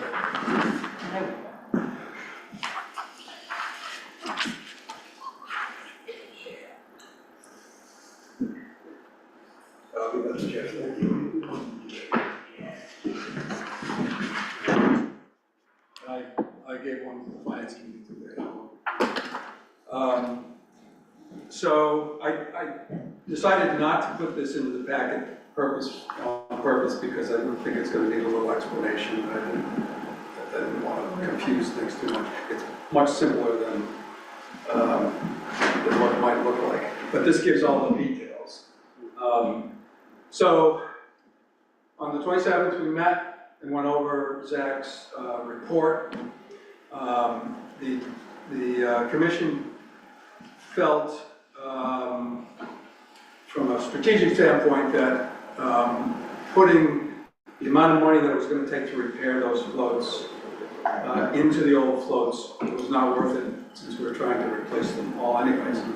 So what the commission asked Justin and I to think about, the chair and myself, the secretary, to think about is spending as little as possible on repairing the floats and accelerating the rate of replacement of floats. So you recall in the fall we sent a report to you that asked for $95,000 15,000 for a new float, 15,000 to put in reserve, 15,000 for a gangway, and 50,000 for the pilings that have already been replaced with chambers. We're still working within those numbers. This piece of paper I have in my hand still works within those numbers. There are a couple of caveats. Instead of putting $15,000 in the reserve, we'd like to take that $15,000 and do a second new float. And instead of doing the repairs that Zach recommended, there are 4 floats that we are trying to make safe. We put a $2,000 number per float in there to give Zach some time to make them safe. Justin has reviewed that number with Zach recently, and Zach's comfortable with it on a make safe basis. He said, you know, these are the repairs that we should do, but we can make them safe for less. So that's the way the commission asked us to move forward. So I put this together and gone over with Justin. Vika's seen an early version of it. Actually, Carol's even seen an early version of it. She came to our meeting. So the diagram down the lower right is all the floats. The table up above lists each one of those floats, lists the size of the float. The repair estimate and replacement are what's the numbers that are in here for comparison. There's the proposal from Coastal Waters, is the CWC proposal. That's what we expect to spend. So if we did Zach's work, it would be $54,000. If we do our work, it's $58,000, but we get a new float. So I think it's money better spent. The column called Operations Budget Deployment, the next column, is money that should, and Vic and I discussed this the other day, but it's money that should go into the operating budget for public services. It's $700 to put the float in and $700 to take the float out. The new floats E and F, you'll notice have just $700 because part of the build is to install them. Custom Floats is going to install them as part of the build. So we only need $700 to take them out in the fall, I think. So the objective is to replace floats B1 and B2, which are the 2 small floats well, depends on which way they moor, but in back of the ferry float. They're smaller than the other ones. They're 8 by 20 rather than 12 by 24. And they are, even in his document, he doesn't recommend that we try to fix them. He recommends that we just replace them. So we're taking his recommendation on those 2. The next 2 on here are the commercial floats, which stay in all year. The objective is to make those safe and leave them as they are. The next 2 floats are E and F, which are the floats that are in now. The first 2 floats that the ramp lands on the next one. We have those built. They're over in the yard. They're paid for. And Jeff, that's what Vic was talking about. Jeff is coordinating getting those 2 floats deployed. We'll still need to figure out what to do with the 2 floats that are there. Maybe that's what the $700 is for, to get rid of those. It's gonna cost more than that. Yeah. But anyways, we don't need to, those are all built. All we need to do is put them in. There's no cost for that. Wouldn't that 700 be for taking them out? Taking the old ones out, I guess, yeah, but then we still got to take the new ones out of them. No, the new ones will stay in, that's right. Sorry. My own notes. Made my own note. Sorry. But I had this all figured out. Best laid plans. G is the float, the next one in line that we were planning on doing anyways. The Harbor Master got a notice that the HMA grant, the Harbor Management and Access Grant through the Department of Agriculture, Conservation and Forestry opened up on April 1st. So we are planning on, again, trying to get that, which gives us 75% of to a $20,000 project. We'll try to maximize that as best as we can. The numbers here don't figure we get that, so that's an advantage if we get it.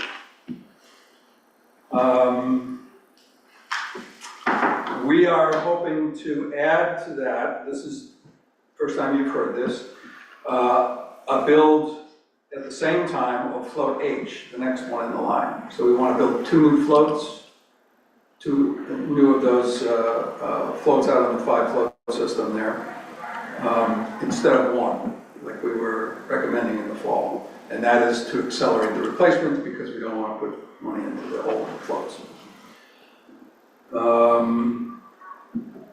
Float J, float J is actually the best of them. It's the newest of the floats. It was built after the other ones. J is off the end of the, where Stephen Johnson used to keep his board there. It's off the end. Same size as the others. It's a big float, 10 by 25. And we're just recommending making that safe. And float I would be making that. So you said it's the newest one, but he had, It's still pretty old, but it's, okay. yeah. I mean, it just happens to be that, you can still see the green in the pressure treated line. It's the only one you can still The see. benchmark there. Yes. I'm a little confused. So you have two vendors building floats. Yes. B1 and B2 are two trash, so you're gonna rebuild those. Zach is doing that, right? Yep. Then Custom Floats had already been contracted to build 1 float or 2? They have already built 2 E and F. We have not contracted for any more yet. We're recommending you contract for G and H Okay. for next cycle. And that is for installation when? Whenever they can do it. I mean, the initial indication, Justin asked both Zach and Custom Float, if they had time to do it before we deployed them. And Custom Float said, well, maybe it depends on the availability of the actual tubs, the float tubs. Okay, so basically we could be putting in up to, on the string off the stone pier, up to 4 new floats. Potentially either all at the same time or 2 and 2. Yes, All right, that's correct. and then, is there any particular, and then Zach is the one rebuilding B1 and B2, is there any reason why the 2 new floats, the additional 2 new floats are going to Custom Floats and not, I mean, how are you deciding? Well, the commission felt a certain amount of loyalty because Custom Floats, we dealt with them all the time. They kind of wanted to spread the wealth around, was their thinking. In truth, Zach used to work for Custom Floats. They still work together on these things. It's all very, they're all good buddies. Just like a good shebig dynamic. Yeah. I mean, it's good. It's good for everybody. And finding Zach, I think, is going to be good. So I met him. I took him around the first time. He's a very practical fellow, and he's a get it done kind of guy. So. And the repair, so basically the repair estimate would add up to half of what you're recommending to spend on G&H. So in other words, for if we double, right, because it would have been 12 to 13,000.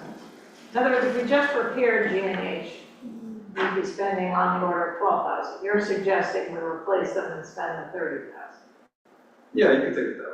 And maybe you'll get a grant for one of those. Yes. Yeah. So the last columns there, the last 2 columns, is using our plan, using our recommendation, we would take $27,000 out of the current reserve funds, and we would ask you to take to the town $95,000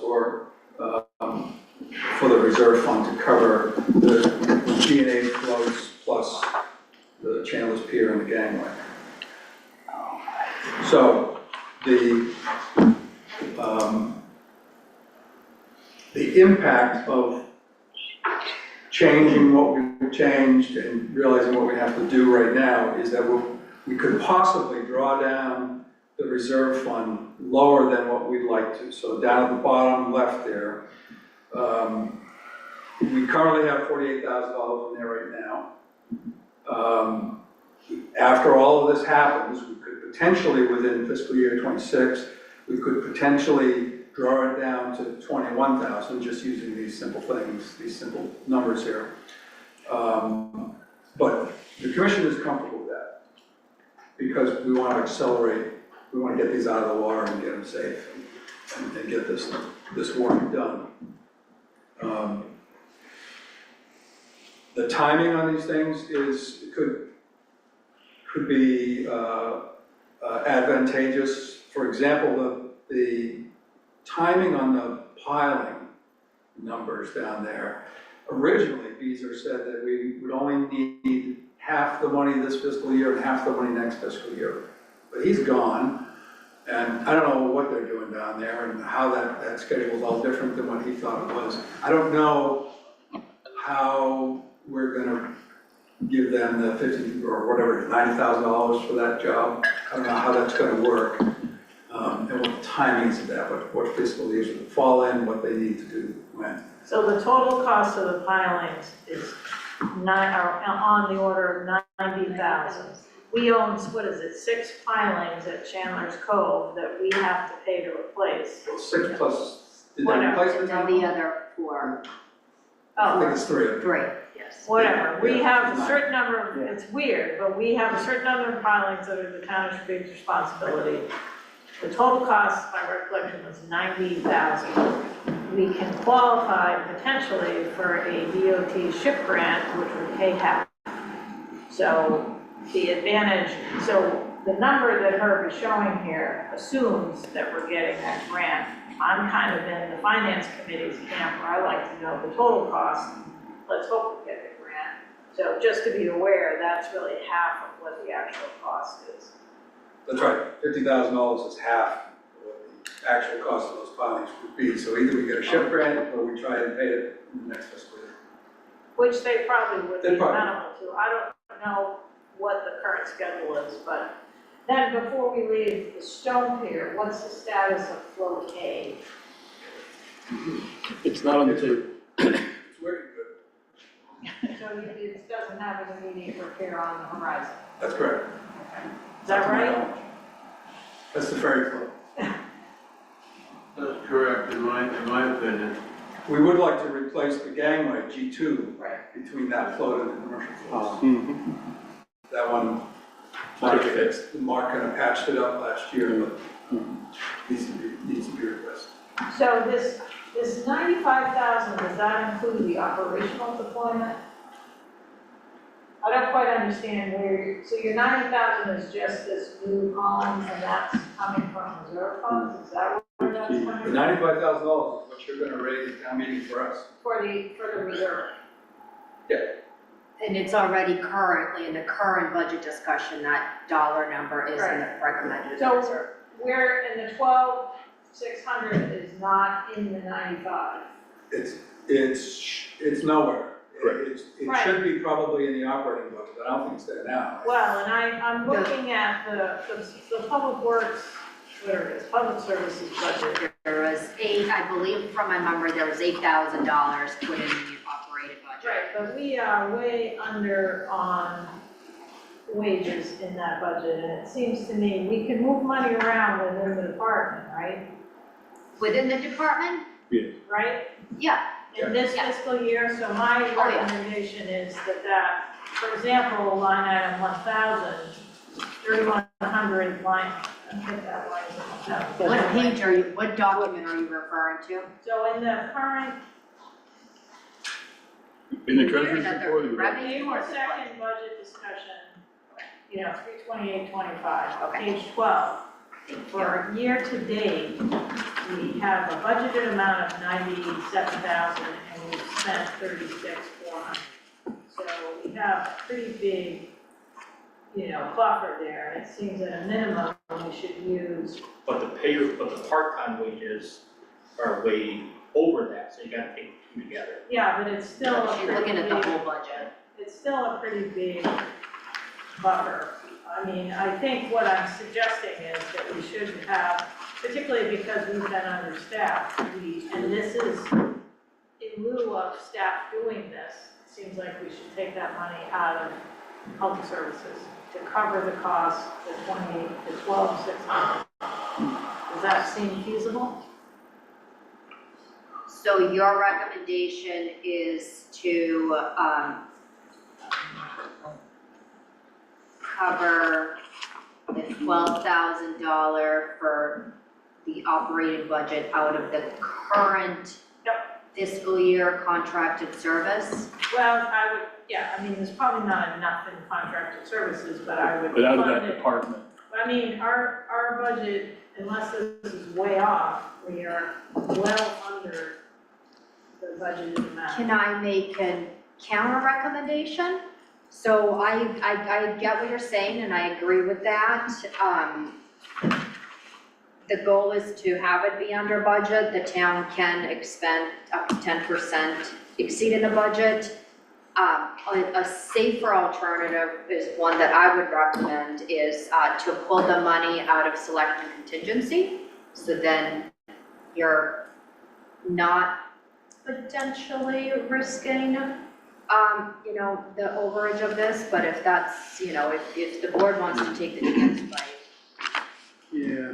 I kind of think, unless you come back to us with an updated, you know, an updated year-to-date budget that says we're getting close, then I would be fine taking it out of contingency, but it's public services activities that we're not doing with our current staff, that we're contracting out, it seems like it, to me. I would feel more comfortable with that, if we went through kind of a lot of the ordering that we'll take in the springtime for, road materials, things like that, that we're getting ready to expend, because you'll see a lot of those line items are zero right now because we haven't, placed order or had some of those things delivered for some of the, maintenance that's gonna be coming down.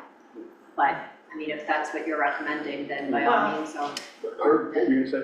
Well, one of the things about budgeting, and it's a philosophical thing, but if you let something like that, line item like that go over budget, next year when you're looking at that budget, Yes. you're gonna know that you've gotta update it, because what we're doing, we're going through change right now. And we're gonna have to bolster public services to do these contracted services that we're starting to do. And so leaving the money in there now, even though it looks like things are over budget, is gonna be a sign for the next budget cycle that. To budget less in that area. Yeah. And I'm looking at wages, which, as Jeff said, we did, you know, we've allocated, in round numbers, a little over 100,000 in 2025, and we've spent 67,000 or 68,000 so far. And I think we could project out what our wages are through the end of the fiscal year, but it seems like we would be able to capture that 12,600 buffer pretty safely, I think. And that seems, so to me, sort of, that, I agree with Herb, I kind of feel like it should come out of, it would be showing up as contracted services, but on balance, it's not, I don't think it would be going over budget. So that's how I, if you, not the whole department. Right, not all. Yeah. And so if you can look at just the wages, full-time, part-time, and overtime, because that's pretty that's pretty predictable, projected out through the end of the fiscal year, and if there's enough money to cover the 12,600, that's how I would do it. And that seems pretty safe. And even the department can go over up to 10%. Right. Right, and it's a big department. And I realize it's just one pot versus another, but it's kind of philosophically, I think, we should do it this way. It helps the process going forward. Yep. You've sold me, I have a contrarian viewpoint. There's a lot of money. If you look at the capital line, for example, it's $95,000 for floats. That's 1/3 of what we're putting into capital this year for the stone pier, right at it. And yet, it's not used by the whole population. It's a system that, except for float A, which isn't even on here except in the drawing, is used by, I would say, substantially less than half the population. So I was trying to identify what user fees accrue that can offset some of these expenses. Well, There's tie-up fees. tie-up fees, that's a pretty small number in revenue. And just, it occurred to me that this might be, Zero for ferries, the ferry fee. sorry? You get zero revenue for the ferry fee. I understand that. They're using one float as opposed to 12 floats. Yeah. It's a point well taken. I think that's going to come up in the budget conversation. But it's a lot of money for those floats. On the other hand, we're a maritime community, and boating is a part of the community spirit out here, whether you have a boat or not. So I just wanted to bring it up. It's a lot of money. Can I comment to that, Please. if you don't mind? Please. I think it is a point well taken.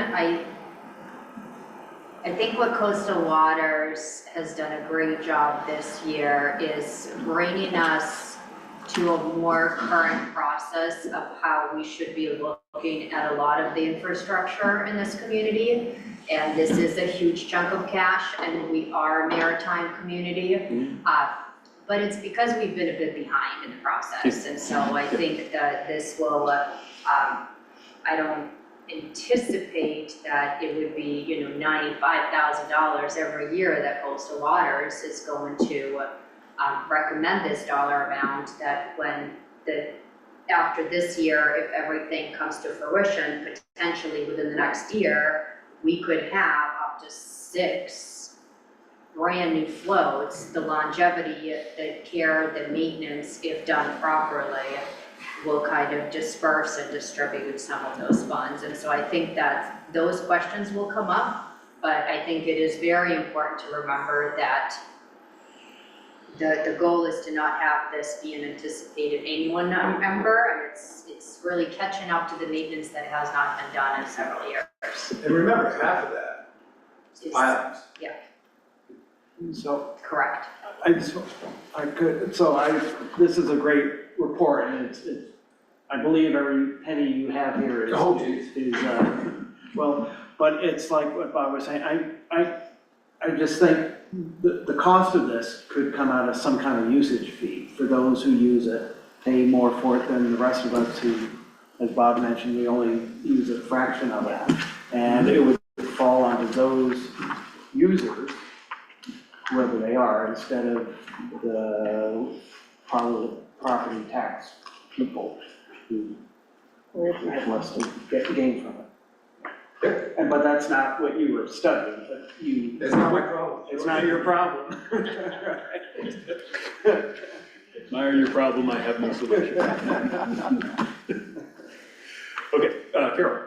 Yeah, just not to go knocking on this, but I think it's an important point that Herb mentioned, is that 50,000 is the filings at Chandler's, which has nothing to do with whether somebody wants to do it or not. Yeah. So in a way, we should take that out of the equation, because it's really a different animal. And what I see is that Coastal Waters is asking in addition for 2 new floats, and I would expect there's a 90% chance they're gonna get a grant to cover one of them. So the allocation is not really that big.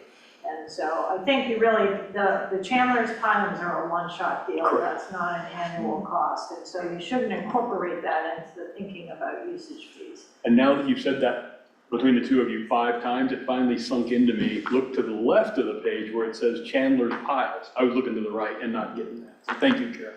But it's gonna be important when it comes up to town meeting. Absolutely. You'll have to answer. Yeah. Thank you. David and then Jeff. Yeah, I hope I know the answer to this, but it's slightly off topic, but the breakwater, what's the condition of the breakwater? The B word. The B word, yeah.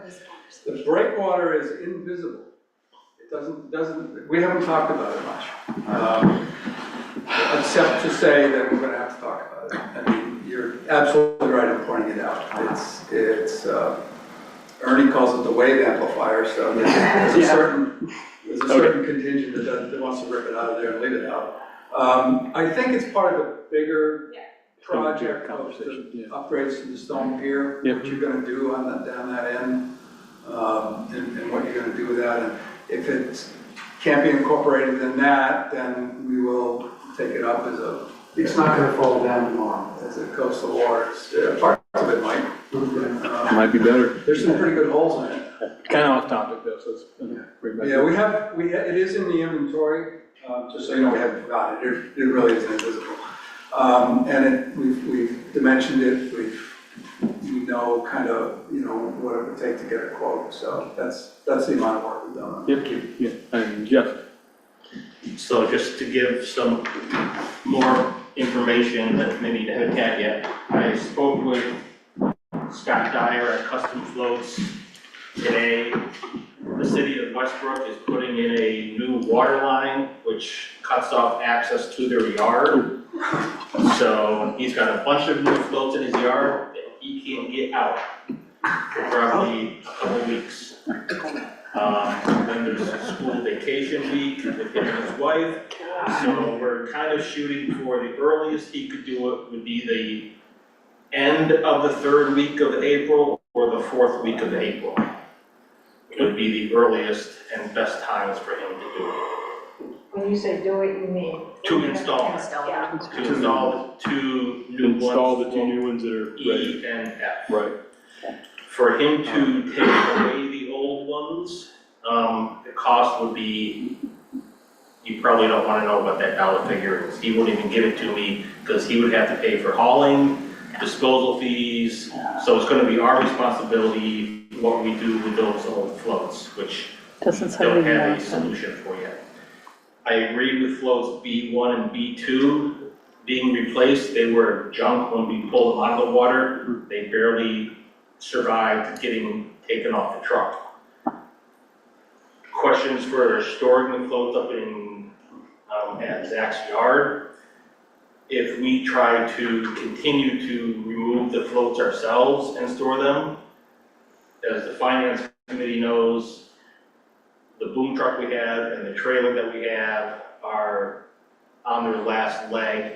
Those would take vast amounts of money to have the equipment to keep putting out and putting the floats in every year.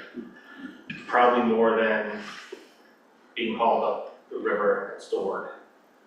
And that would basically take a lot of money out of public works to try to keep maintaining those items.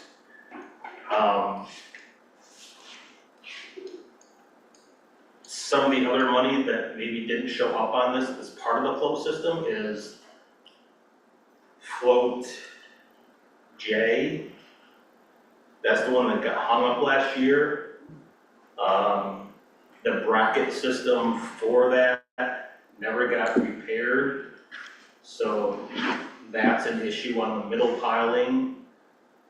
The walkways with the railing from, say, float A through C is only held on by 1/3 of its supporting structure. All the iron grates are worn out of the granite.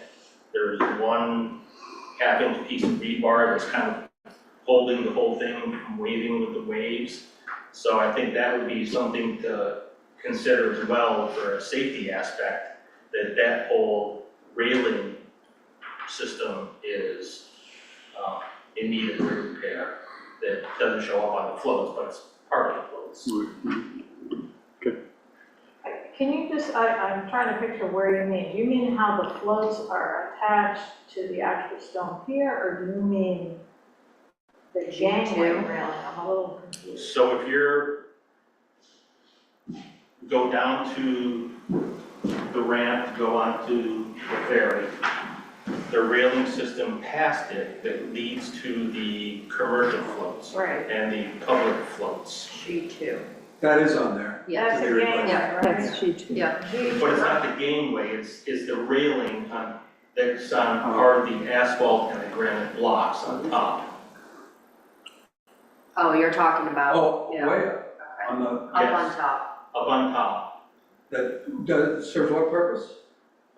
safety, keeps people from falling. He's talking about the wooden railing on the The wood wooden front. railing, not, yeah. Above Oh, G1, you're talking about above Up on top G1. of the stone piece? It needs to be Oh, rebuilt. right, yeah, that's a Okay. mess. Yeah. Okay, so that's not Yeah. part of the float system? Part of the stuff. So I don't know if it falls Okay. into this, but is the Okay. big picture of that down there, that's, It's been broken for a long time. yeah. Okay. And isn't there a piling that needs to be replaced as well? That's a different discussion, Okay. ultimately, yes. And okay, and then there are floats at Chandler's too, is that correct? So that's not in this inventory, what shape are those in? We have a gentleman's agreement that part of the make safe stuff, if there's time, we're gonna bring Zach down there, he's aware of those. Okay. In theory, they were supposed to be part of this report, he's supposed to inspect all 16, Okay, but we just ran out of time this year. Gotcha. It was- and the floats that are at Cousins are not in our inventory, but we have They're in the some inventory, the ferry float is in the inventory, that's our on responsibility. Cousins. Yeah, The one on the CTC side, the other side is Young's. correct. So that's not in this inventory either. It's in the inventory. It's not in the one you're This pointing one. at, but it's in our big report. What kind of shape is that in? It's the newest one that we have. Okay. It's done in 2011 maybe. Okay. It's in pretty good shape. I mean, we've had some repairs down there, I mean. We could use some more floats over there. Longer ramp. Next capital project, yeah, okay. Okay, good, thank you. One more question for Vika, the 12,600, that's what we were talking about, perhaps taking out of this fiscal year, the current That'll fiscal come year? out of, so if the board is comfortable with proceeding with the recommendations based on the discussion today, which would be to have Zach build 2 new floats, B1 and B2, and then do the needed repair to put the other ones in the water, then that $12,600 expense would come out of the budgetary.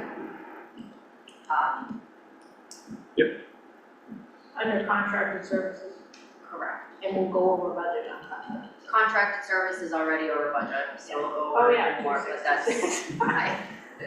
All right, so is there a motion from the board relative to this lovely summary and recommendations from the Secretary of Coastal Waters? David?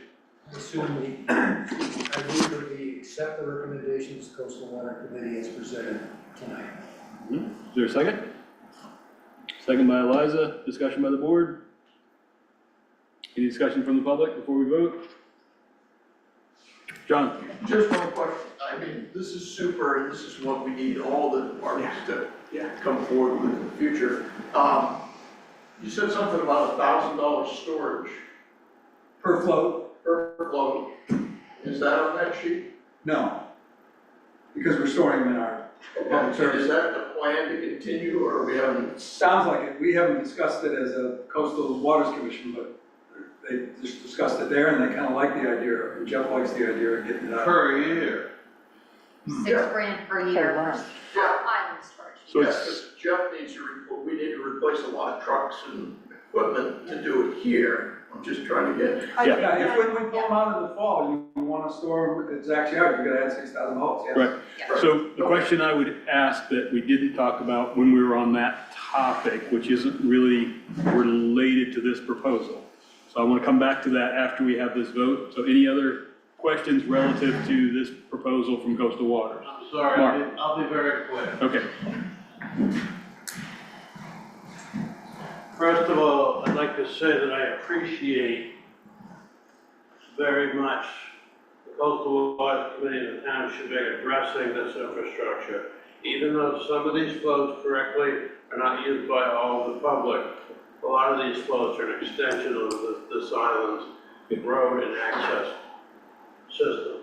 Second of all, I'd like to ask the town of Chevig to consider not disposing of all old floats until we consider maybe replacing the float that sits by the golf tee in the storm cove with one of our longer floats, even though it may be an older one, for boats going in there during storms. It's a very popular hangout and there's not enough float space there.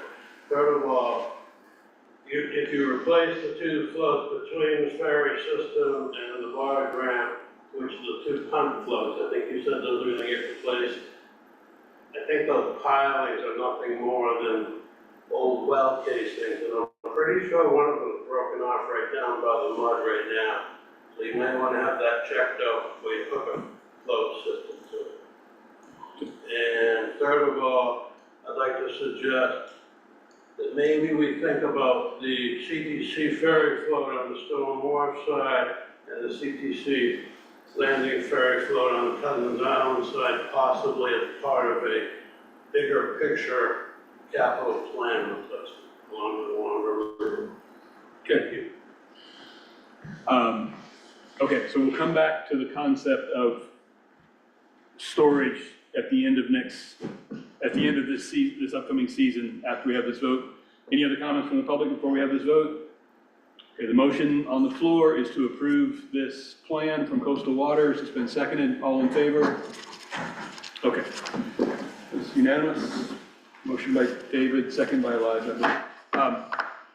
So one thought I had when you guys were talking, both Jeff and Herb, regarding removal of the floats and the expiration of the current lift truck, which I think Cumberland gave us a old junker that they had 17 years ago as a nice parting gift. That was nice of them.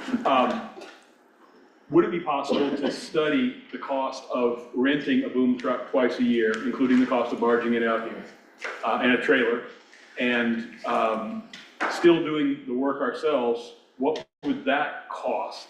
What would be the variable cost in doing it that way versus hauling them up the river? And included in that study would be what's the impact on the actual physical structure of the floats of towing them? I don't know where his location is, but I assume it's a pretty good distance. No Cousins. Oh, is he? Yeah. He pulls them out on Cousins? Well, he lives in Cousins. This is operational basement. Green Marines lot or Cousins River? Up the Cousins River. That's a distance. Yeah, that's a good distance. So anyway, before we make that decision, to first consider renting equipment. That's equipment that sits all but a couple weeks out of the year.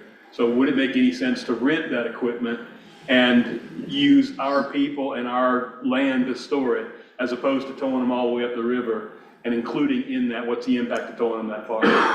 Thought. Having asked that, do we need to include anything in the budget we're currently working on for FY26? How do we currently cover the cost of removal of the floats that shows up in Public Works?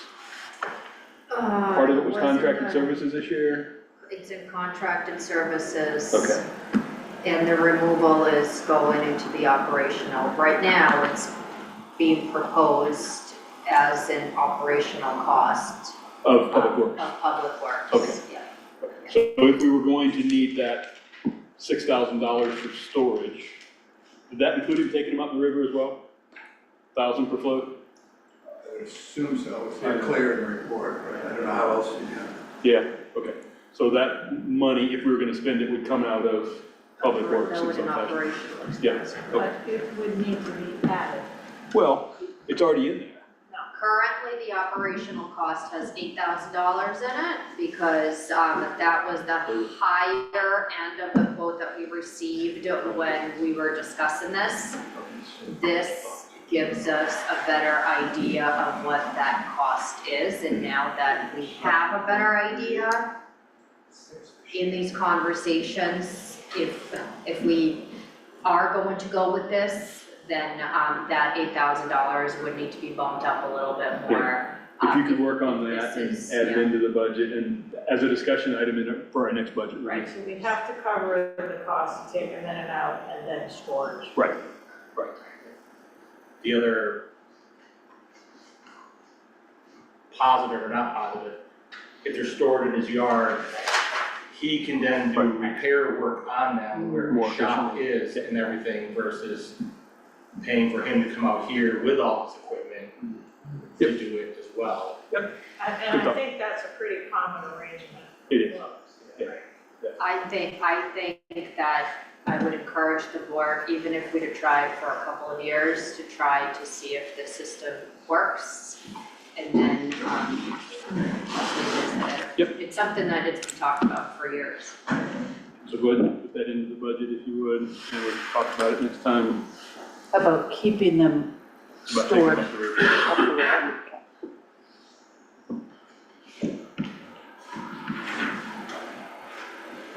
Okay, back to the agenda. Let's see, we talked about that. It is 8:26. Does the board have energy to go through the conversation of a budget workshop relative to contributions to nonprofits? No.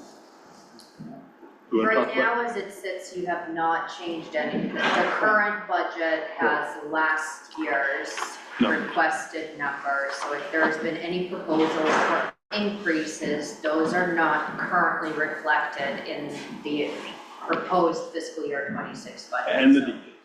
What's that? And the decrease as well. We've got two Correct. requests for increase and one request for decrease. Let's not do it now. I'd rather not do it now. Oh, so we do that before the, yeah. We would do that at our April 16th meeting as an agenda item. We could do that if folks want. This has been a long meeting. Is that the sense of the board? Push it off till then? April 16th? Yep. Can I make one suggestion if that's the goal of the board?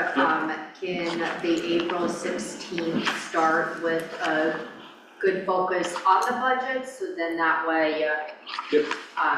that could be Not done at focused the end of on, the meeting, and yeah. if, you know, we get to, this time, then it's agenda items that could be pushed over, because I Yep. think we Yeah, we cannot have push the to, budget yeah, beyond that. Yeah. decision Yeah. needs to be made. Okay, having said that, in the interest of closing up soon, we're now on to other business. I have sadly 5 items to mention under other business and communication. Does anybody else have any other business? Vika, anything? I had several communications, but I left that piece of paper, so Okay. I'll remember a few things. Others? I would like to propose another business idea I had, and that is, we were just talking about the stone pier and the wharfs and everything. We look at our nonprofits and that they are, they're all great. CTC is one of the many great nonprofits on the island. They charge their ticket prices based upon their expenses, a lot of expenses, they cover them well. One of the expenses they don't have is the use of our piers, our landing piers. And from what I understand, historically is they've never had to pay for essentially a landing fee to use the piers. And bringing in something new may be hard to digest, but I'm thinking that if the town were to ask a landing fee on each ticket, let's say $1 on each ticket, and they have approximately 140,000 passengers a year back and forth, that would be $140,000 a year, which I feel would go long to the way of helping to pay for probably a bond we're gonna have to get to fund the stone pier. We're probably not gonna see many government grants anymore. How are we gonna pay for rebuilding the stone pier? I see something like $1 or so to help offset these costs, rather than have it go into property taxes, where if somebody lives on the island and doesn't travel much, they're paying for something they're not using, whereas people. So let's make that an agenda item. Yes, so I'd like to make this an agenda item. Okay, all right, I've got it on the list for an agenda item. Other new business items? Okay, I've got a couple here. One, if we could break out our calendars and come up with a date with which the board would meet with GEI for a kickoff meeting for the Stone Pier project. They've had the contract for 3 weeks now, I believe. Sorry? Yep. And Carol, you were on that call, I believe we were talking about sometime in the next couple weeks. Oh, was that? When you and I were talking with Dan Bannon and John was on the phone as well. Dan, at the end of the meeting, said, when can we schedule that meeting? And we said, we talked about it tonight. But I think he was hoping we could do it as soon as, in the next week or two, that he thought they would be ready for The that. whole board? Yeah, I guess I didn't think it was with the entire board. Oh, okay. I misunderstood. Normally it's not. So the contract has been signed with the stonework work. So the kickoff meeting he was looking for was not with the whole board? Well, I mean, I don't care either way, it's just normally we sort of operate with the subcommittee. Okay.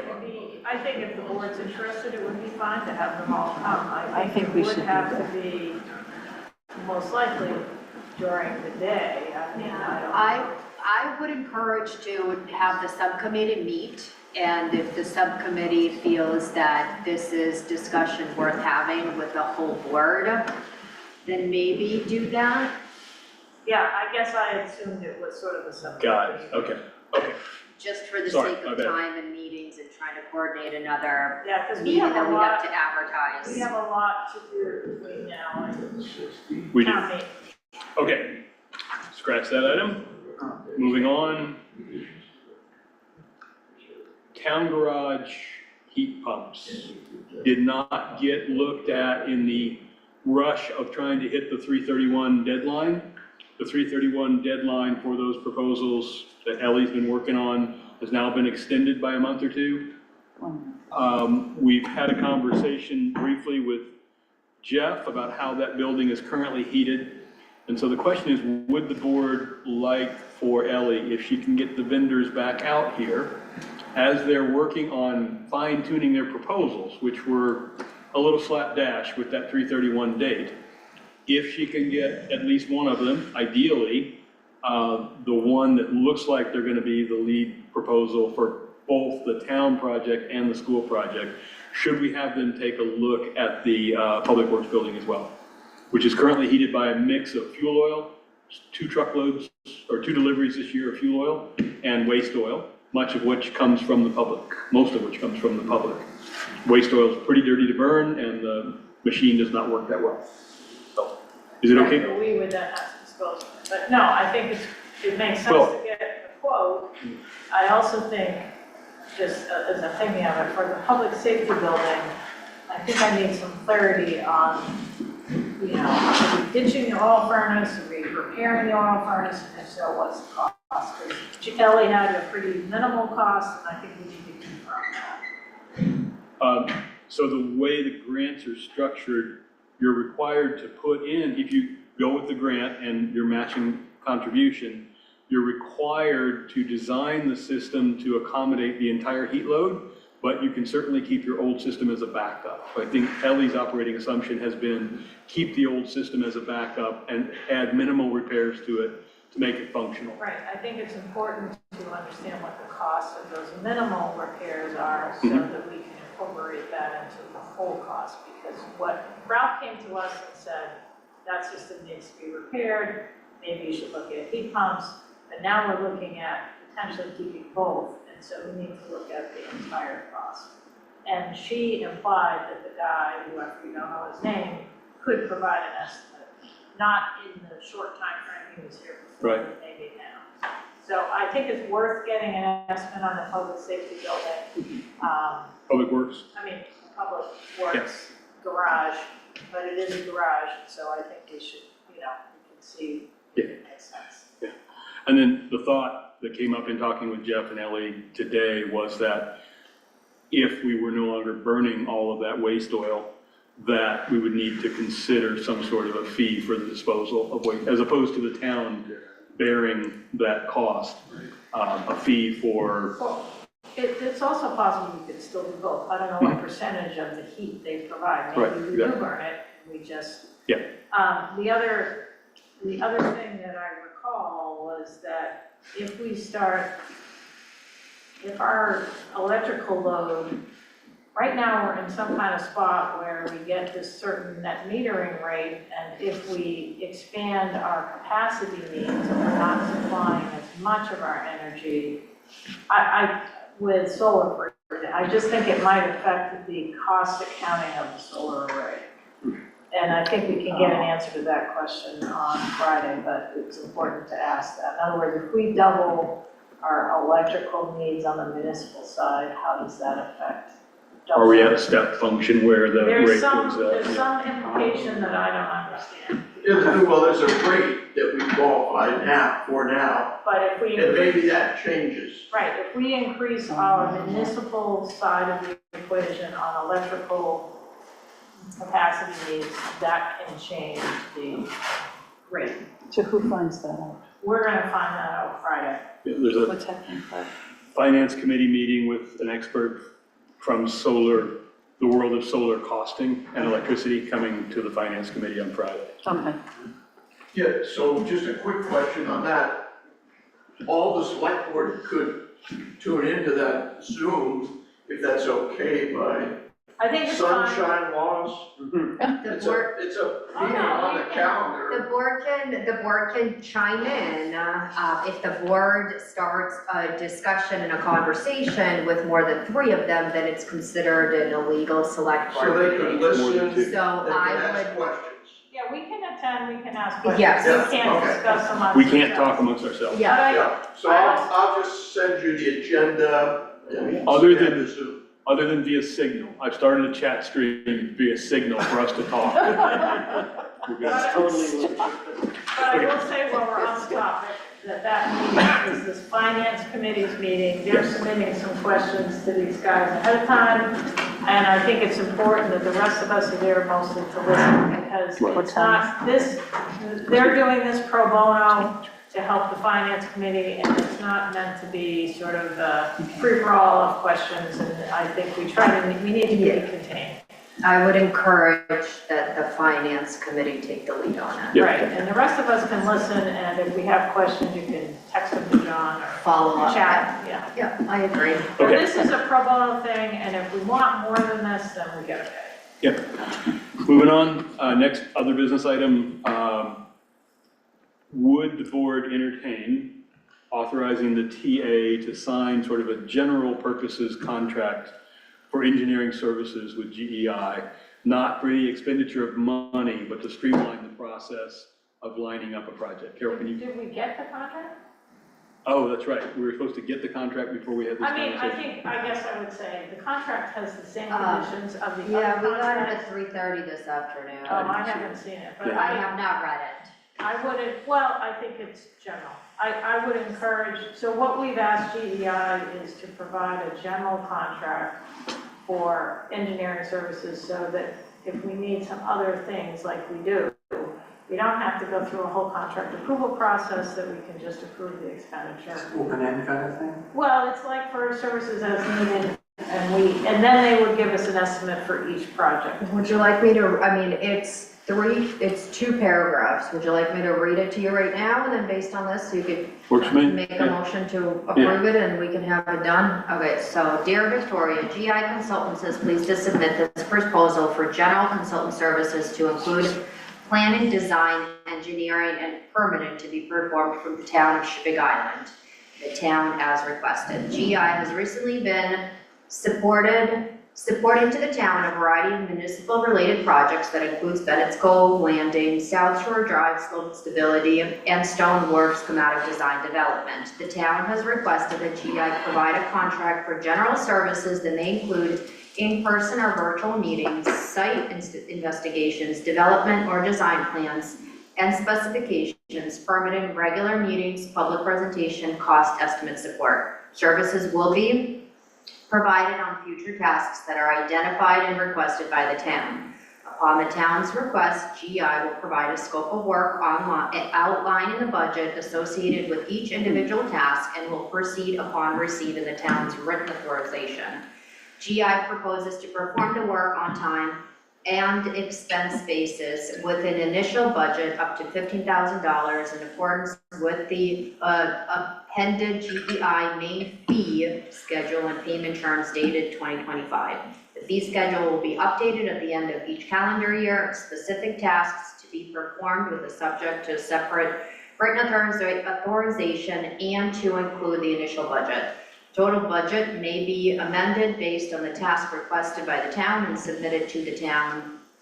GEI will perform these services in accordance with the attached standard professional service agreement. If accepted to you, please return a signed copy of the agreement as our contract and notice will proceed. So we would still need to vote before any money was spent on this contract. This would just streamline the process for small projects like helping with permitting at Jenks or something like that. Is that correct, Carol? Yeah, I mean, I didn't realize they were gonna put an amount in this contract, but that's pretty, so basically, we had one of these with CVMR prior to this, and they were doing road design and culvert stuff and ditches, and it's basically in lieu of a town engineer, frankly. Correct. So that's kind of the role they would provide, are these kind of smaller projects where you need a little bit of a design on a drainage thing or something like that. And in my experience, since I've been on the board, we could use something like this. Since GEI is doing a number of projects, they seem like a logical entity. I think it's fine to approve the contract. We have no obligation to spend $50,000. They're just saying, let's give it a ballpark price. In other words, we're not talking $250,000. I think that's reasonable. They do this for other communities. And then each individual task or scope they would send to us. And I'm not sure, I think if we approve this contract, then it could be whether we need to approve it as a board vote or not, I don't know. But the bottom line is that each task would come to us individually and we would review it. Yeah. So I think it's logical to go ahead and I'd recommend that So we do this. in this email too, there is also a proposal for consultant services down to Jenks Road. So with something like that, you would have that be brought to you for discussion and vote regardless. And I wouldn't approve that at tonight's meeting since it's not seen. No, it's a lot more detailed and it has money involved with it, so I wouldn't feel comfortable. So I recommend, because the contract sort of conditions are the same that we've already approved for several others. Can you make that a motion, Carol? I'd like to make a motion that we approve GEI's contract for general services and authorize town administrator to sign. Okay, second by David. Discussion from the board? Any discussion from the public? All in favor? Okay. Last item that I had on my long list here, I'm gonna call it communications. We received an email, Nick and I received an email this afternoon about 3:30 or 4. I passed it on to everybody, I'm sure you haven't seen it yet. Jensen Baird is dropping their municipal services department. And Ben is leaving Jensen Baird and is asking if we would like to continue to work with him on municipal services at his new firm. Brentwood and. Thank you. Is it an existing firm or are they creating a firm? No, Drummond Woodson. Brentwood, yes. Drummond Woodson. Oh, Drummond Woodson, yeah. So, I don't think we need a motion on this, but I think if it's the sense of the board that we continue working with Ben, as far as I'm concerned, he is efficient and quick and spot on, and with some of our ongoing legal issues, he's definitely got both feet in the water. Yeah. So. We would just need when he switches over, we would have an updated contract with him with some, so very minimal. Did he give you a time frame on that? He will be leaving Jensen Baird in early May and going to Drummond Woodson. So is it okay with the board? Can we authorize Vika to update that service agreement so that we have a service agreement with Drummond Woodson? Does that work? The school uses them, that's their. Yeah, they're primarily a school, but they're huge in municipal according to him. Yeah, they're big municipal. Yeah. All right, that's my list of items. Vika, did you have another? You said you lost your. I did have a few things to mention to you. The one thing that is popping up in my head that I have written down is I did receive communication from the Graham family again, and they have another proposal. So they provided me a drawing with a similar map with, numbers drawn, or with a picture drawn out where they're proposing the new location that they would like the board. And so my initial response was the board is probably gonna want more information than this. Is this what you're submitting? And the answer was yes, so they would like to have a discussion. So what I'll do is I'll forward that information to you and share it, and it would be a future agenda discussion. I personally don't think enough information is being provided to take up the board's time right now with everything going on. But I'll pass it on to you, you can let me know individually. Okay. And that could be a decision whether it should be a quick, you know, an agenda item in the foreseeable future, or if we move it to the side for now. Okay. All right, moving on, approve the minutes from March 19. Is there such a motion? So moved. Motion by Eliza to approve the minutes. Is there a second? Second by Richard. Discussion, all in favor? Minutes approved. Items for future agenda. I've got the audits due in April, might be a draft. The topic for some time in the future, ownership of the hall. Nonprofits, first item on our next agenda, the voting on the funding of contributions to nonprofits. So for some time in the future, CTC landing fee conversation. So at the next meeting, the Jenks GEI proposal, the specific proposal for the Jenks work that's attached to that email that Vika just read us. And then potentially, based on what we see from Vika, potentially a conversation relative to the Grinnell's new proposals. And there's also other items that are still on the agenda waiting for contributions and such. That's it. Thank you, Bob. Would entertain a motion to adjourn?